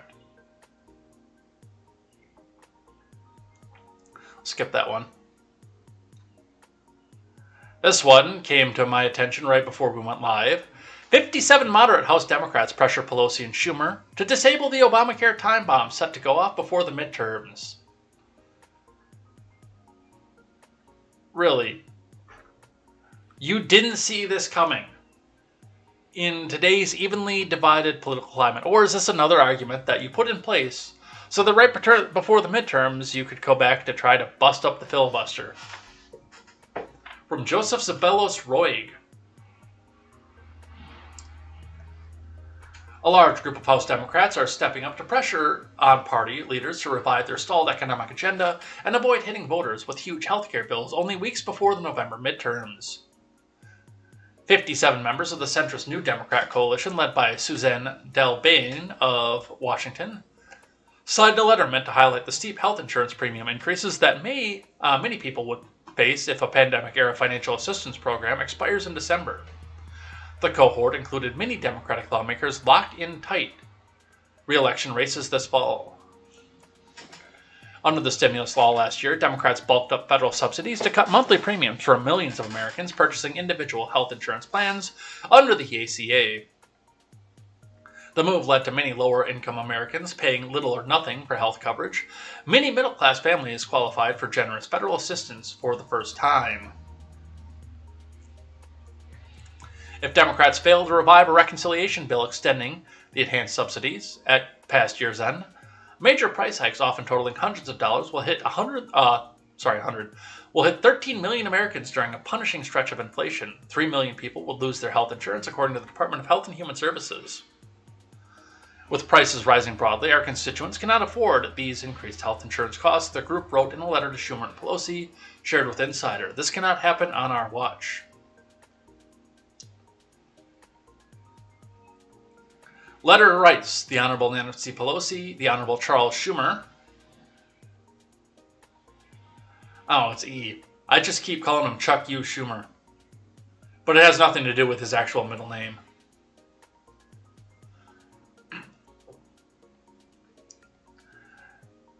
As members of the New Democrat Coalition, we write today to underline the importance of enacting legislation to lower healthcare costs without delay. Insurance premiums are being set as we write, and we fully anticipate our constituents will see dramatic rise in their premiums this October, right before the midterm vote. On our watch, we need action now to address costs, especially when Americans are struggling with broad price increases. As you continue to craft a reconciliation package, the New Dems urge the inclusion of our health reconciliation priorities, extending the enhanced advanced premium tax credits and filling the coverage gap in non-Medicaid expansion states. New Dems were proud to unanimously support the American Rescue Plan Act, which built on the success of the ACA to bring down health care costs for consumers in the wake of the pinko pox, but the impacts of the pandemic persist and are now compounded by high costs of everything else. Common cold continues to burden our healthcare system, and many people are just beginning to catch up on routine appointments. A recent report found that more than 1 in 5 adults with the pinko pox are plagued with long common cold. At the same time, our country is facing a mental health crisis. Health insurance coverage is a lifeline to care for our constituents. Last year, thanks to the passage of ARPA, New Democrats delivered historic progress in increasing healthcare coverage and lowering costs.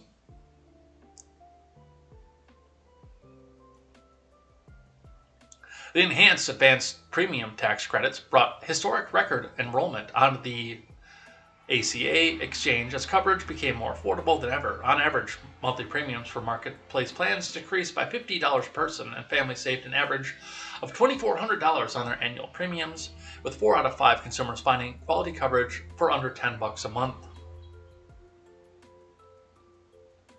Yeah, I've seen some of these, and it's not quality. Actually, this is shorter than I thought it was going to be. I thought it was going to just stop there, but when I see that 2 of these pages are just signatures, let's finish this out.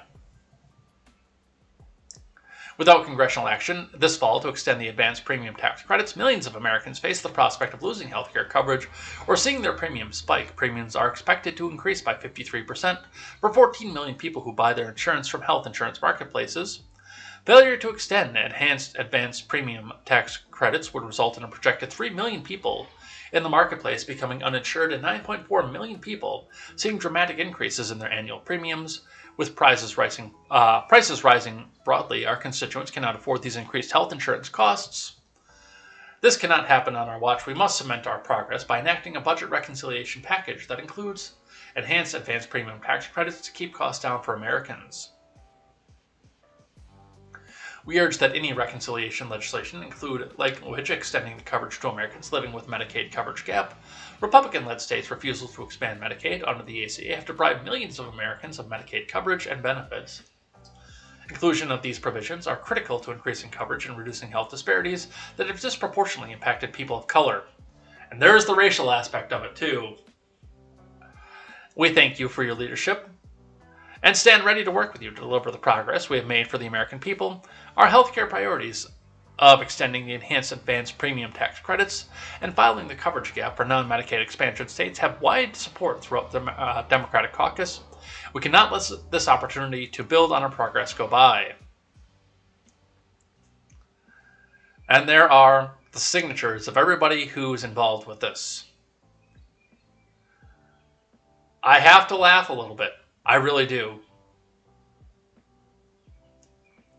Because it appears, by the way that this was written, that this was actually intended to be involved and kept in with the budget, well, the Build Back Better plan. They threw a temporary measure at something for COVID relief and said, oh, we'll just pass the Build Back Better plan and this will be all fine. And now it's coming back to bite them in the ass.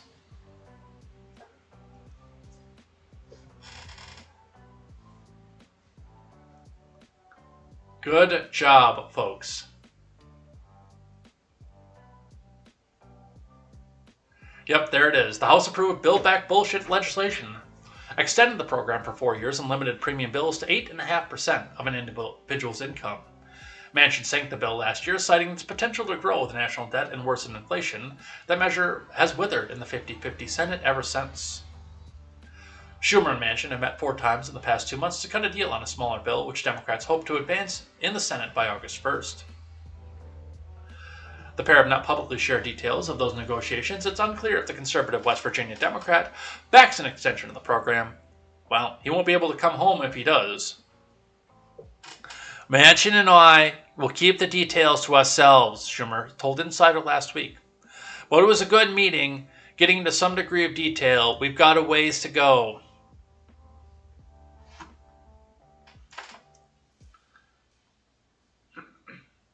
I hope you fail. I really do.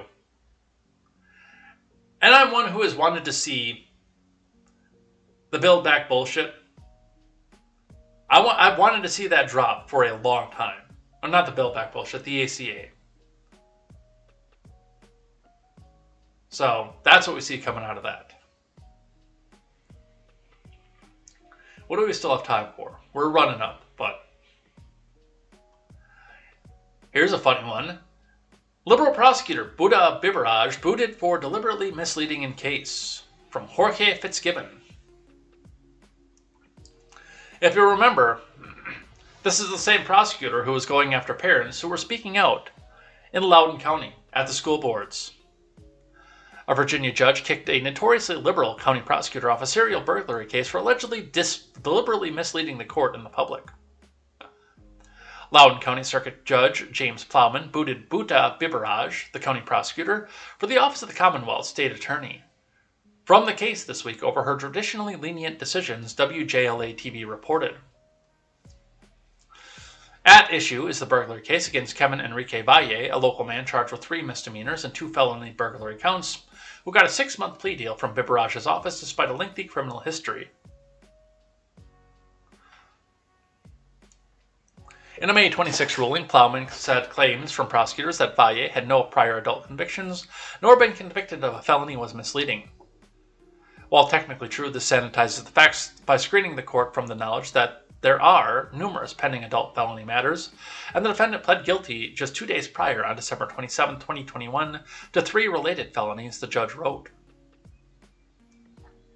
The judge said prosecutors in Biberaj's office did not try the case, consistent with professional standards, saying Valle is actually accused of possible 12 burglary crime spree that covers 4 counties in a span of 10 days, WJLA said. AG Jason Miyares, who is now set to take over the case, called Plowman's ruling an unprecedented development. It's clear from the order the court has rightfully lost its confidence in Ms. Bibaraj, her deputies, and her office's ability and willingness to effectively seek justice in this matter, Miaris wrote in the court on Monday.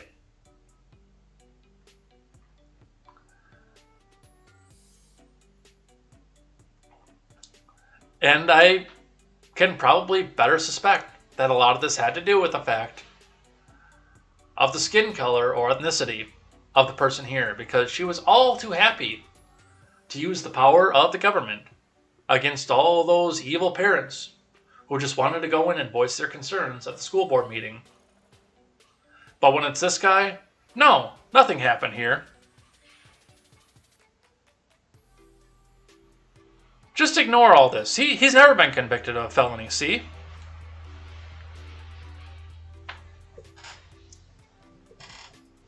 Alright, what else do we have here?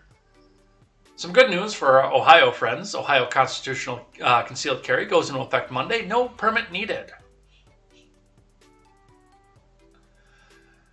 From Christian Hauser. Ohio joins Kentucky and Indiana and more than a dozen other states which no longer require any training or permit to conceal and carry a deadly weapon. It's known as constitutional carry. The new law, in effect Monday, eliminates the requirement to have a permit to conceal carry. If you're legally allowed to carry a concealed weapon, you may do so. The short list of requirements to do so is you must be at least 21 and not have any felony convictions among other conditions or be excluded from owning a firearm for any reason. Firearm owners are not required to notify law enforcement if they're carrying concealed weapons. However, if an officer asks, they must let them know that they have one. One more thing to keep in mind is reciprocity. Most states recognize other states' concealed carry permits, giving you the right to conceal carry in any state that does. However, since you no longer must get a permit, you cannot legally conceal carry into a state that has a CCW permit requirement. Good news if you're in Ohio. Now, that burglar that's going down the street in Youngstown or Columbus has to think twice, like, hey, that guy that's just walking down the street there, if I go to try and grab his wallet, am I going to get his wallet, or am I going to catch a 9mm in the chest? Nah, it's not worth it.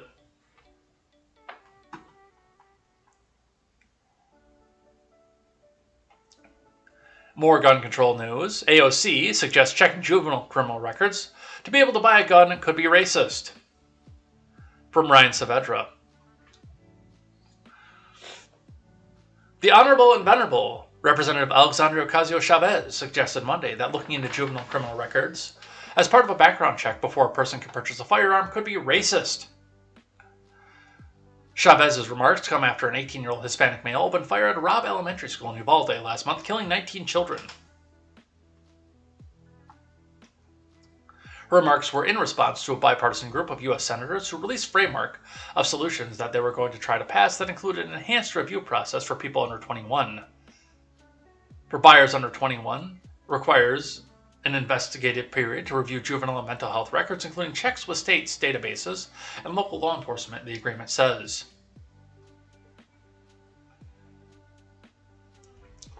AOC tells me she's worried about the criminalization in the gun framework, particularly in the juvenile criminalization, the expansion of background checks into juvenile records. I want to explore the implications of how that and how specifically it's designed and tailored, reporter Eric Michael Garcia tweeted. After Columbine, we hired thousands of police officers into schools. And while it didn't prevent many of the mass shootings that we've now seen, it has increased the criminalization of teens in communities like mine.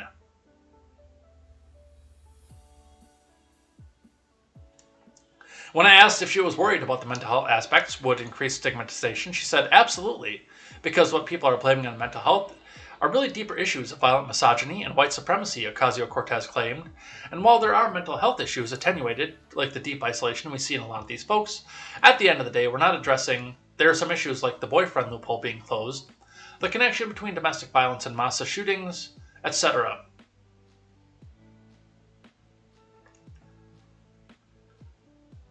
And what it comes down to is the fact that when you expand the criminal background check for somebody under 21, you might start to see a few people who have a darker skin complexion who might have been cajoled and chastised by their peers to do certain things at a young age that might now be denied.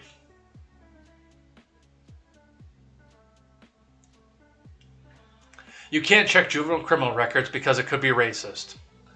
That's about the dumbest thing I've heard all day. All right.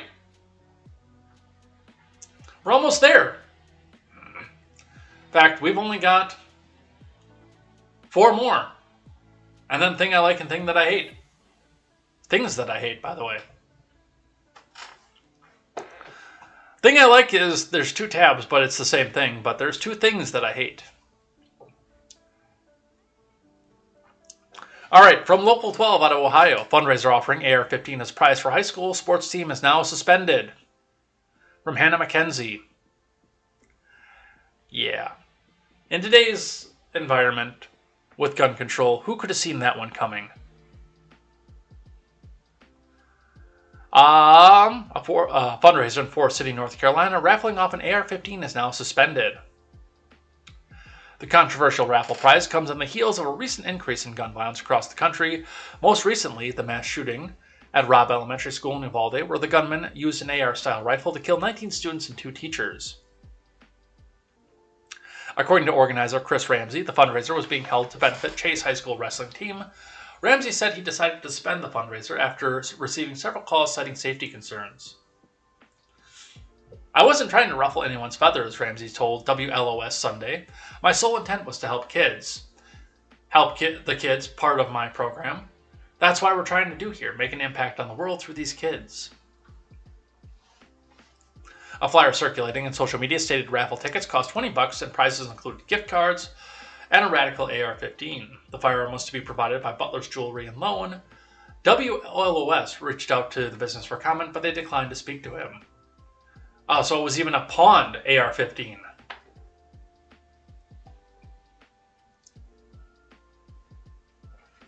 Ramsey, who's the assistant coach for Chase High School's wrestling team, said the fundraiser is not affiliated with the school or its students. I did not, in any way, shape, or form, want to bring any negative publicity to myself, my business, my family, my program, and most of all the school, Ramsey said. I didn't realize it was going to turn into what it was.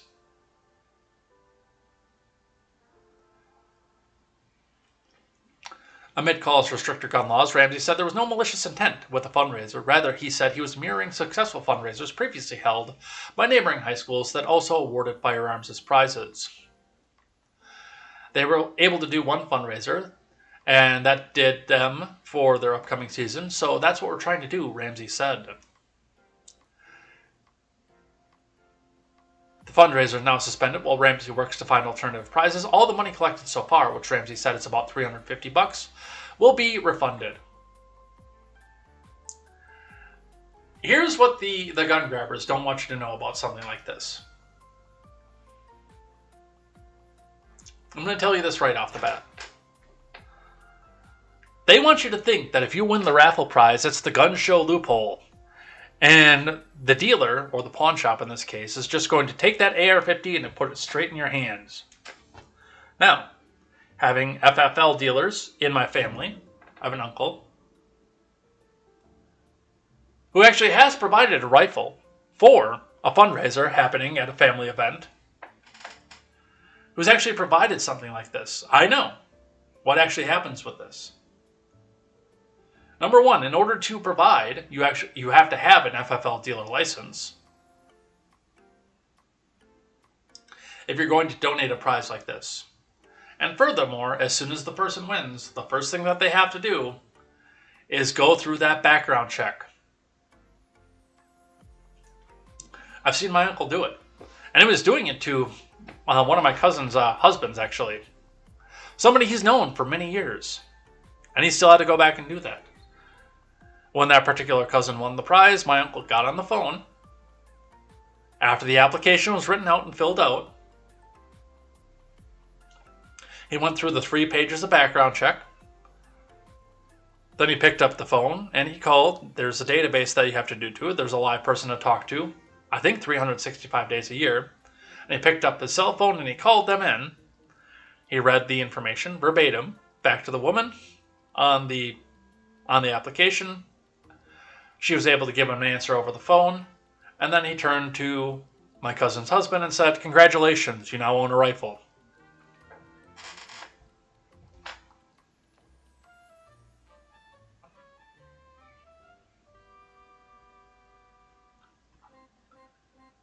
All right.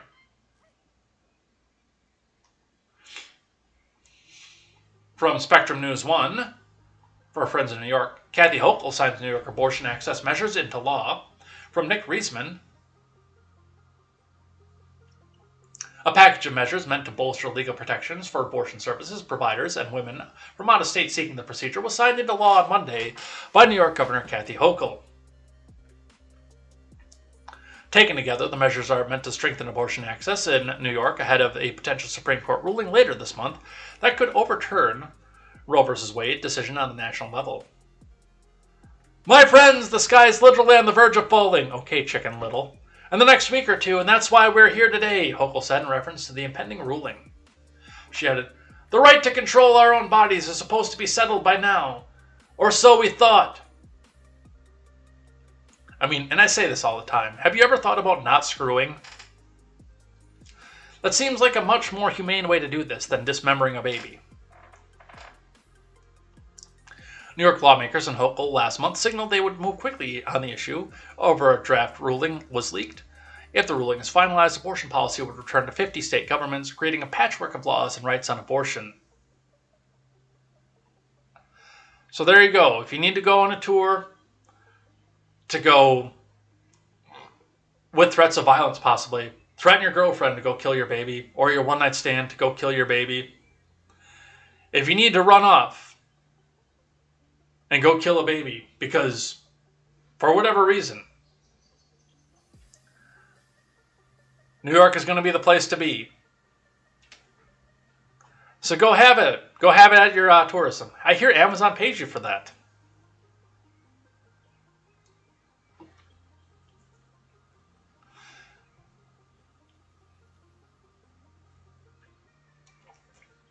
Let's just fly through these last two, because we're there.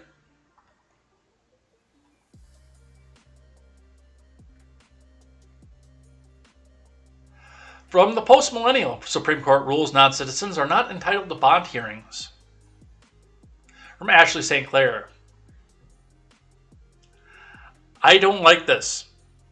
The Supreme Court is making a lot of decisions I don't like lately. The reason that I don't like this, and we'll talk about it in just a moment, is this is telling you that your rights come from the government and not God. You have a right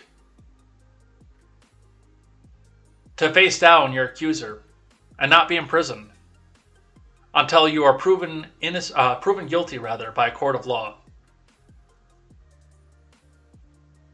That's a God-given right. That's not a government-given right.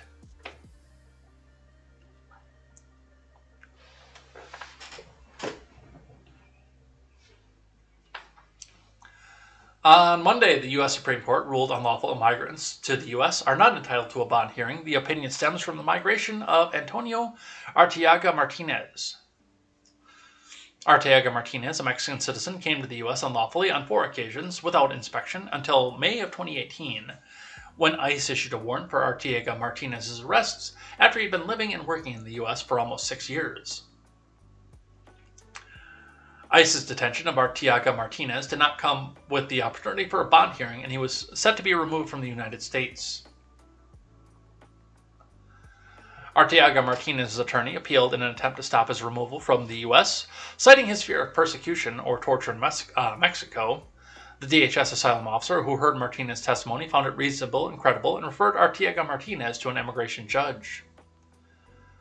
Martinez would remain in a detention absent a ruling by an immigration judge, so, by his attorney, Arteaga Martinez asked the U.S. District Court for the Middle District of Pennsylvania to bring him before the court in what's known as a writ of habeas corpus petition.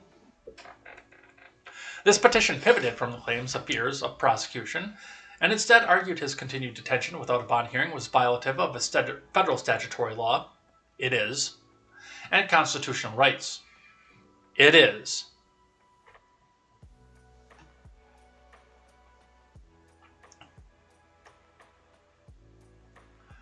In a bond hearing, the government would be expected to establish a clear and convincing evidence that a non-citizen, such as Arteaga Martinez, either poses a risk of flight or danger to the community. An immigration judge presided over by Arteaga Martinez's bond hearing, finding under federal law that he was entitled to release. And Arteaga Martinez posted bond. The immigration judge, even today, has not ruled on whether to remove Arteaga Martinez from the U.S. The opinion written by Sotomayor reverses the judgment of the lower courts and finds that the process provided by... Really? That was written by Sotomayor?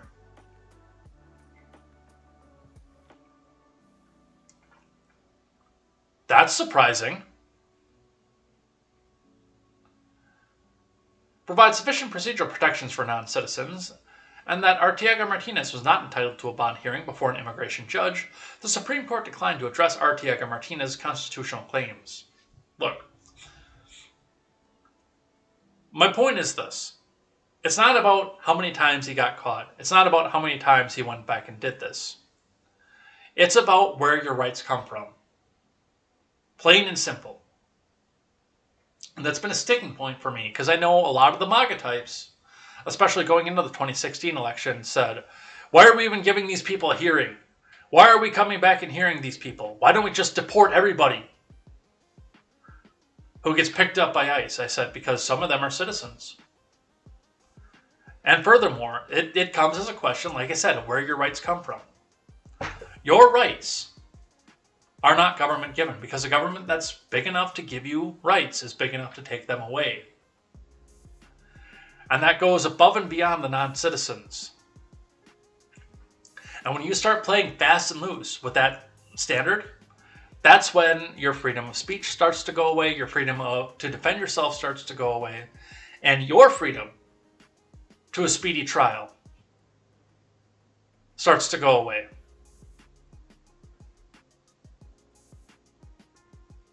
I understand that this guy's been caught 4 times, and why waste money on this?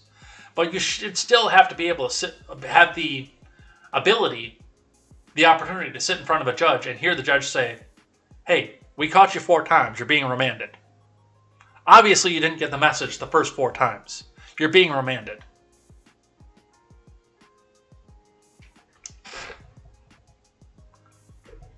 Next case.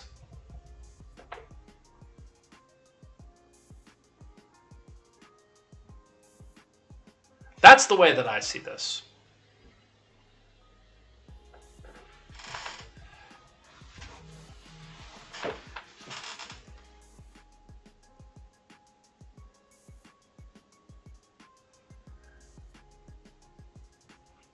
All right, and the last one that we'll do before we do Thing I Like and Things That I Hate today comes to us from KCRA.com, which is an NBC affiliate out of Los Angeles, I believe. Amazon to offer drone delivery for customers in San Joaquin County community. From Daniel Macht. People in Lockford, California are set to be among the first Amazon customers to get their packages delivered by drone, according to the company. Amazon said Monday that it will begin to reach out to customers in the San Joaquin community to let them know that they can get their orders via Prime Air Delivery. Amazon's drone delivery service will start later this year. Lockford has historic links to the aviation industry. Amazon wrote in a blog post, the community boasts one of the early pioneers of aviation, Weldon B. Cook, who built and flew early planes in the early 1900s as a former resident. Now, over a century later, residents will get the opportunity to sign up for free drone delivery on thousands of everyday items. Customer feedback from residents will help scale up the services to other communities, Amazon says. Amazon says its drones fly up to 50 miles an hour and can carry packages up to 5 pounds, up as high as 400 feet in the air. Once someone places an order, the drone will fly to the customer's backyard and release the package before flying away. What if that customer has an apartment? What if they don't have a backyard? What if it's something that's fragile? I'm sure they've already taken that into. Or what if some young kid sees the drone flying and decides that, hey, this would be great target practice. Go get my BB gun.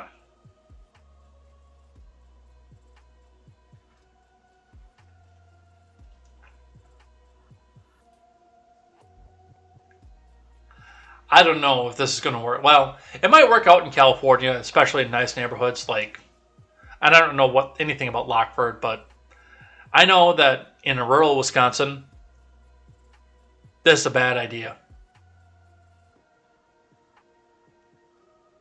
This is not a good idea in rural Wisconsin. Because I know that there are kids who are like me and how they grew up. So, good luck. Godspeed. Hope this works out for you.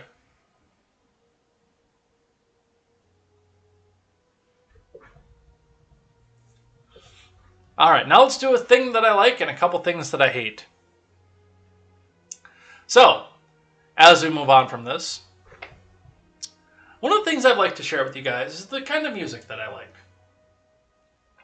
I know some of you guys started listening to Silver Sun Pickups after I recommended it. Some have turned to All Time Low after I've recommended it. Many of you guys have turned on the lo-fi after I've recommended it.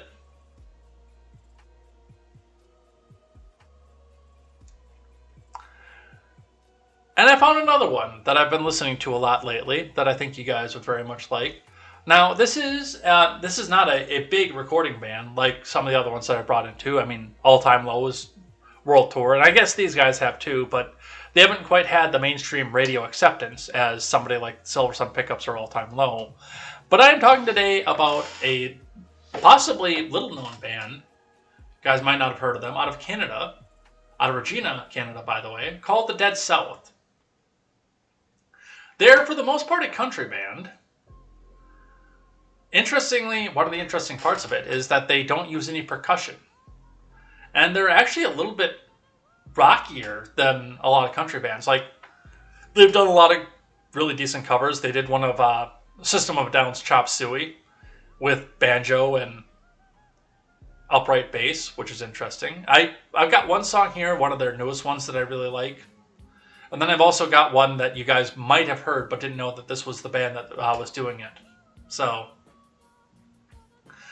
they rewrote the well-known song, You Are My Sunshine, in all minor chords, which gives it a very, very eerie feel to it. And I thought you guys would enjoy that. We'll listen to a portion of this. Of course, this video will not be able to be monetized on YouTube for whatever reason, and I might have to go back out and mute this back out, depending on what they say to this. But let's have a listen to the Dead South, You Are My Sunshine.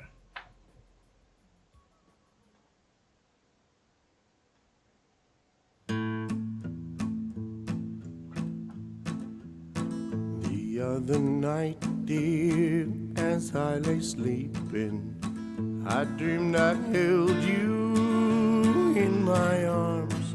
But when I awoke, dear, I was mistaken. So I bowed my head and I cried. You are my sunshine, my only sunshine. You make me happy when the skies are gray. You'll never know, dear, how much I love you. Please don't take my sunshine away.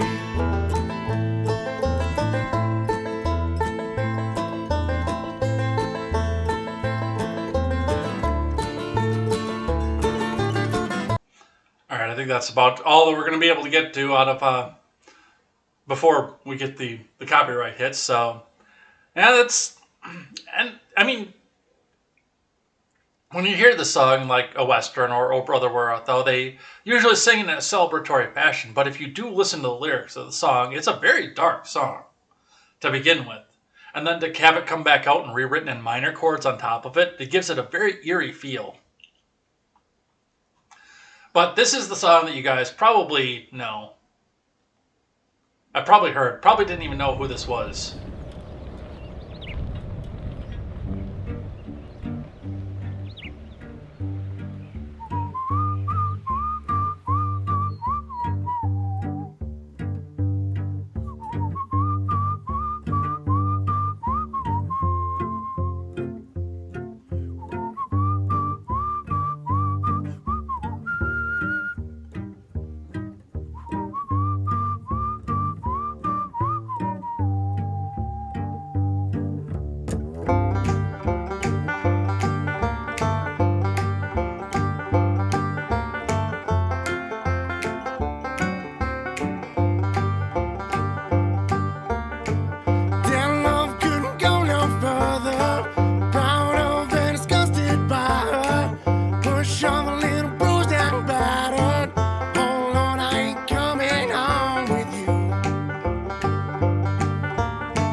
probably went that one a little bit too long, so I might get the hit off that. But if you guys haven't checked them out, the Dead South, they've got the Spotify page. If you're still on Spotify after Neil Young left, I'm sure everybody went out and canceled their Spotify after that.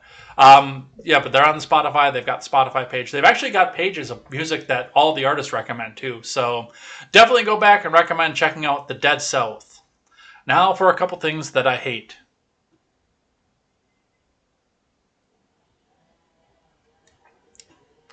Number one, we're on to the sports teams again and the possible racist names. And it's even now hit George Washington University from CBS Sports. George Washington University is set to drop controversial Colonials moniker. From Isabel Gonzalez. George Washington University is officially retiring its Colonials moniker, a nickname it's used since 1926. The university announced the move Wednesday, adding the moniker can no longer serve its purpose as a name that unifies. George Washington's process began in November 2019 when the Board of Trustees appointed a task force on naming. The task force was designed as a special committee with objectives such as determining the circumstances of the name change request and creating principles to help make the decision. As institutions across the nation grapple with how to best confront difficult legacies of racial injustice, our hope is that we can have given the university a guidepost in the form of a useful set of questions to ask in the extraordinary circumstances of considering the name of a building or memorial. Trustee and naming task force chair Mark Chichester said in a statement. In a statement, George Washington President Mark S. Wrighton acknowledged that some people might disagree with the change, but also said he believes that this is the right decision for the university. As we embark in our third century, we must continue to lead with our values, strengths, and the diversity of the George Washington University community, he said. A new name has yet to be introduced, so George Washington's use of Colonials is expected to continue until the 2023-2024 academic year at the latest. What are you going to call it? The government worshippers? The fairy boys?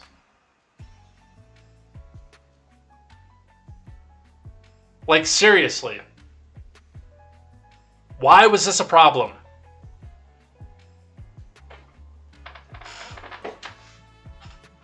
What universe made this a problem? Why are we having issues with this? I don't know, but apparently we are.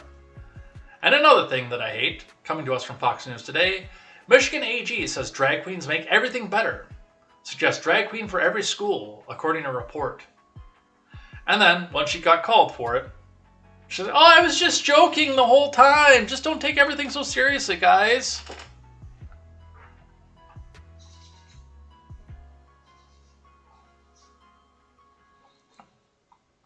From Jessica Chasmar. Michigan AG Dana Nassel reportedly said Wednesday that a drag queen makes everything better, and that there should be a drag queen for every school during an event in Lansing. Nessel, who was first openly gay person elected in the statewide office in Michigan. Dude, I don't care who you sleep with. I really don't.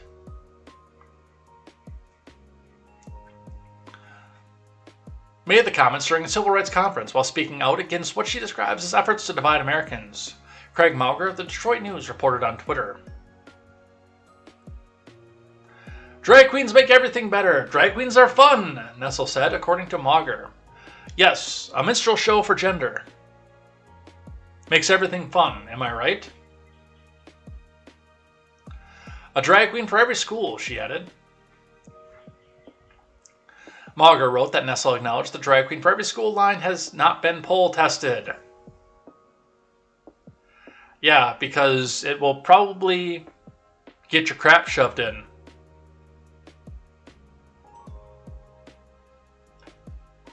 The Michigan AG's office did not immediately respond to Fox News Digital's request for clarification of her comments. Nessel's comments came amid heightened national tension surrounding the presence of drag queens and kings at events marketed towards children. In California, authorities recently opened a hate crime probe after alleged Proud Boys, FBI agents, arrived at a public library for Drag Queen Story Hour and began actively, extremely aggressive with a threatening, violent demeanor. In Florida, Ron DeSantis recently suggested that the state's protective services should investigate parents who take their children to drag shows. I think before CPS gets involved, we just need to come out together as a community and shame these people into the ground. We need to bring back shame, public shaming, before we get the government involved. The government should be the last step.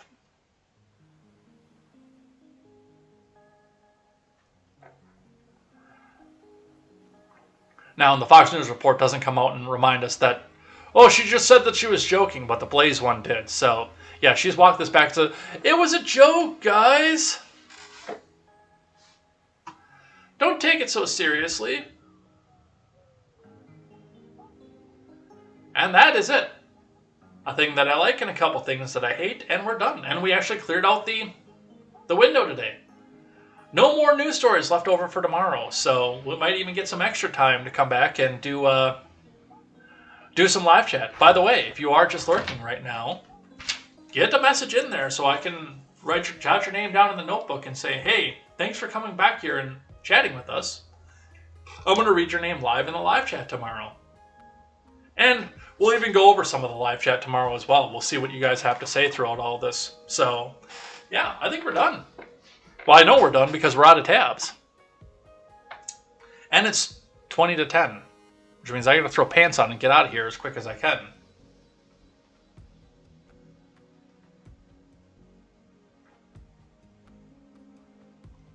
Oh, that's right. I had to do a restart last night, so my outro music isn't up here yet. Where's my outro music? There it is.